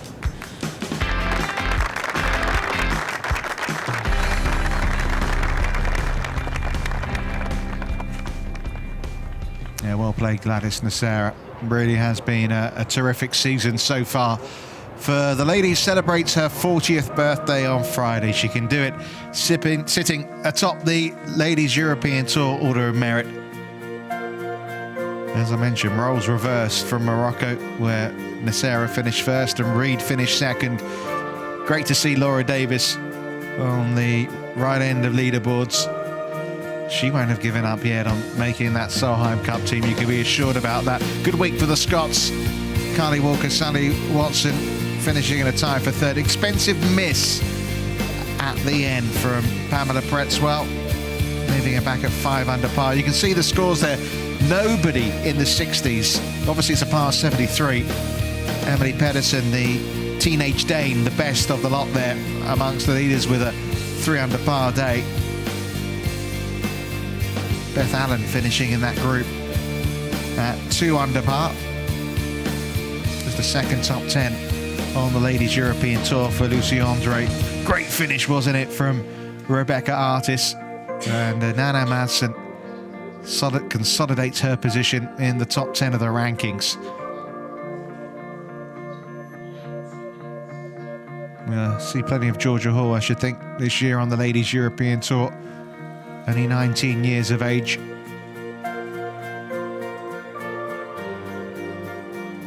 couple of Swedes, rookies there, Linn Carlson and Bokvist. Marlene Jorgensen, runner-up last year when the event was won by Valentine Derrick, finishing in the top 20.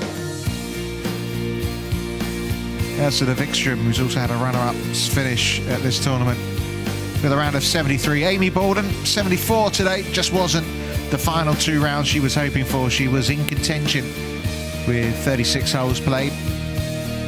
Another with Solheim Cup aspirations. Suchie Cheng, one of the winners from last season. Stacey Lee Bregman's had a good start to the year, but an expensive 78. It's been a real up and down week, hasn't it, from Nicole Brock Larson. Did so well to make the cut, but slid down the leaderboard again today.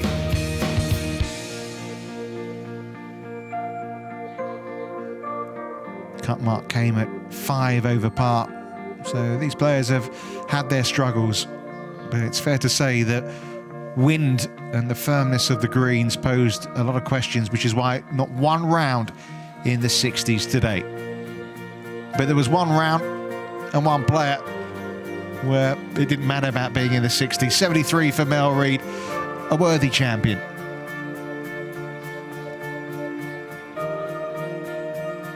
Well, I hope you've enjoyed the experience of a Sunday, Wednesday golf tournament. The first ever winner of a Wednesday finish on the Ladies European Tour is Mel Reid. A 5th tour title, wire to wire, and now on the verge of that Solheim Cup side. Congratulations to Mel from all of us in Turkey. Bye-bye for now.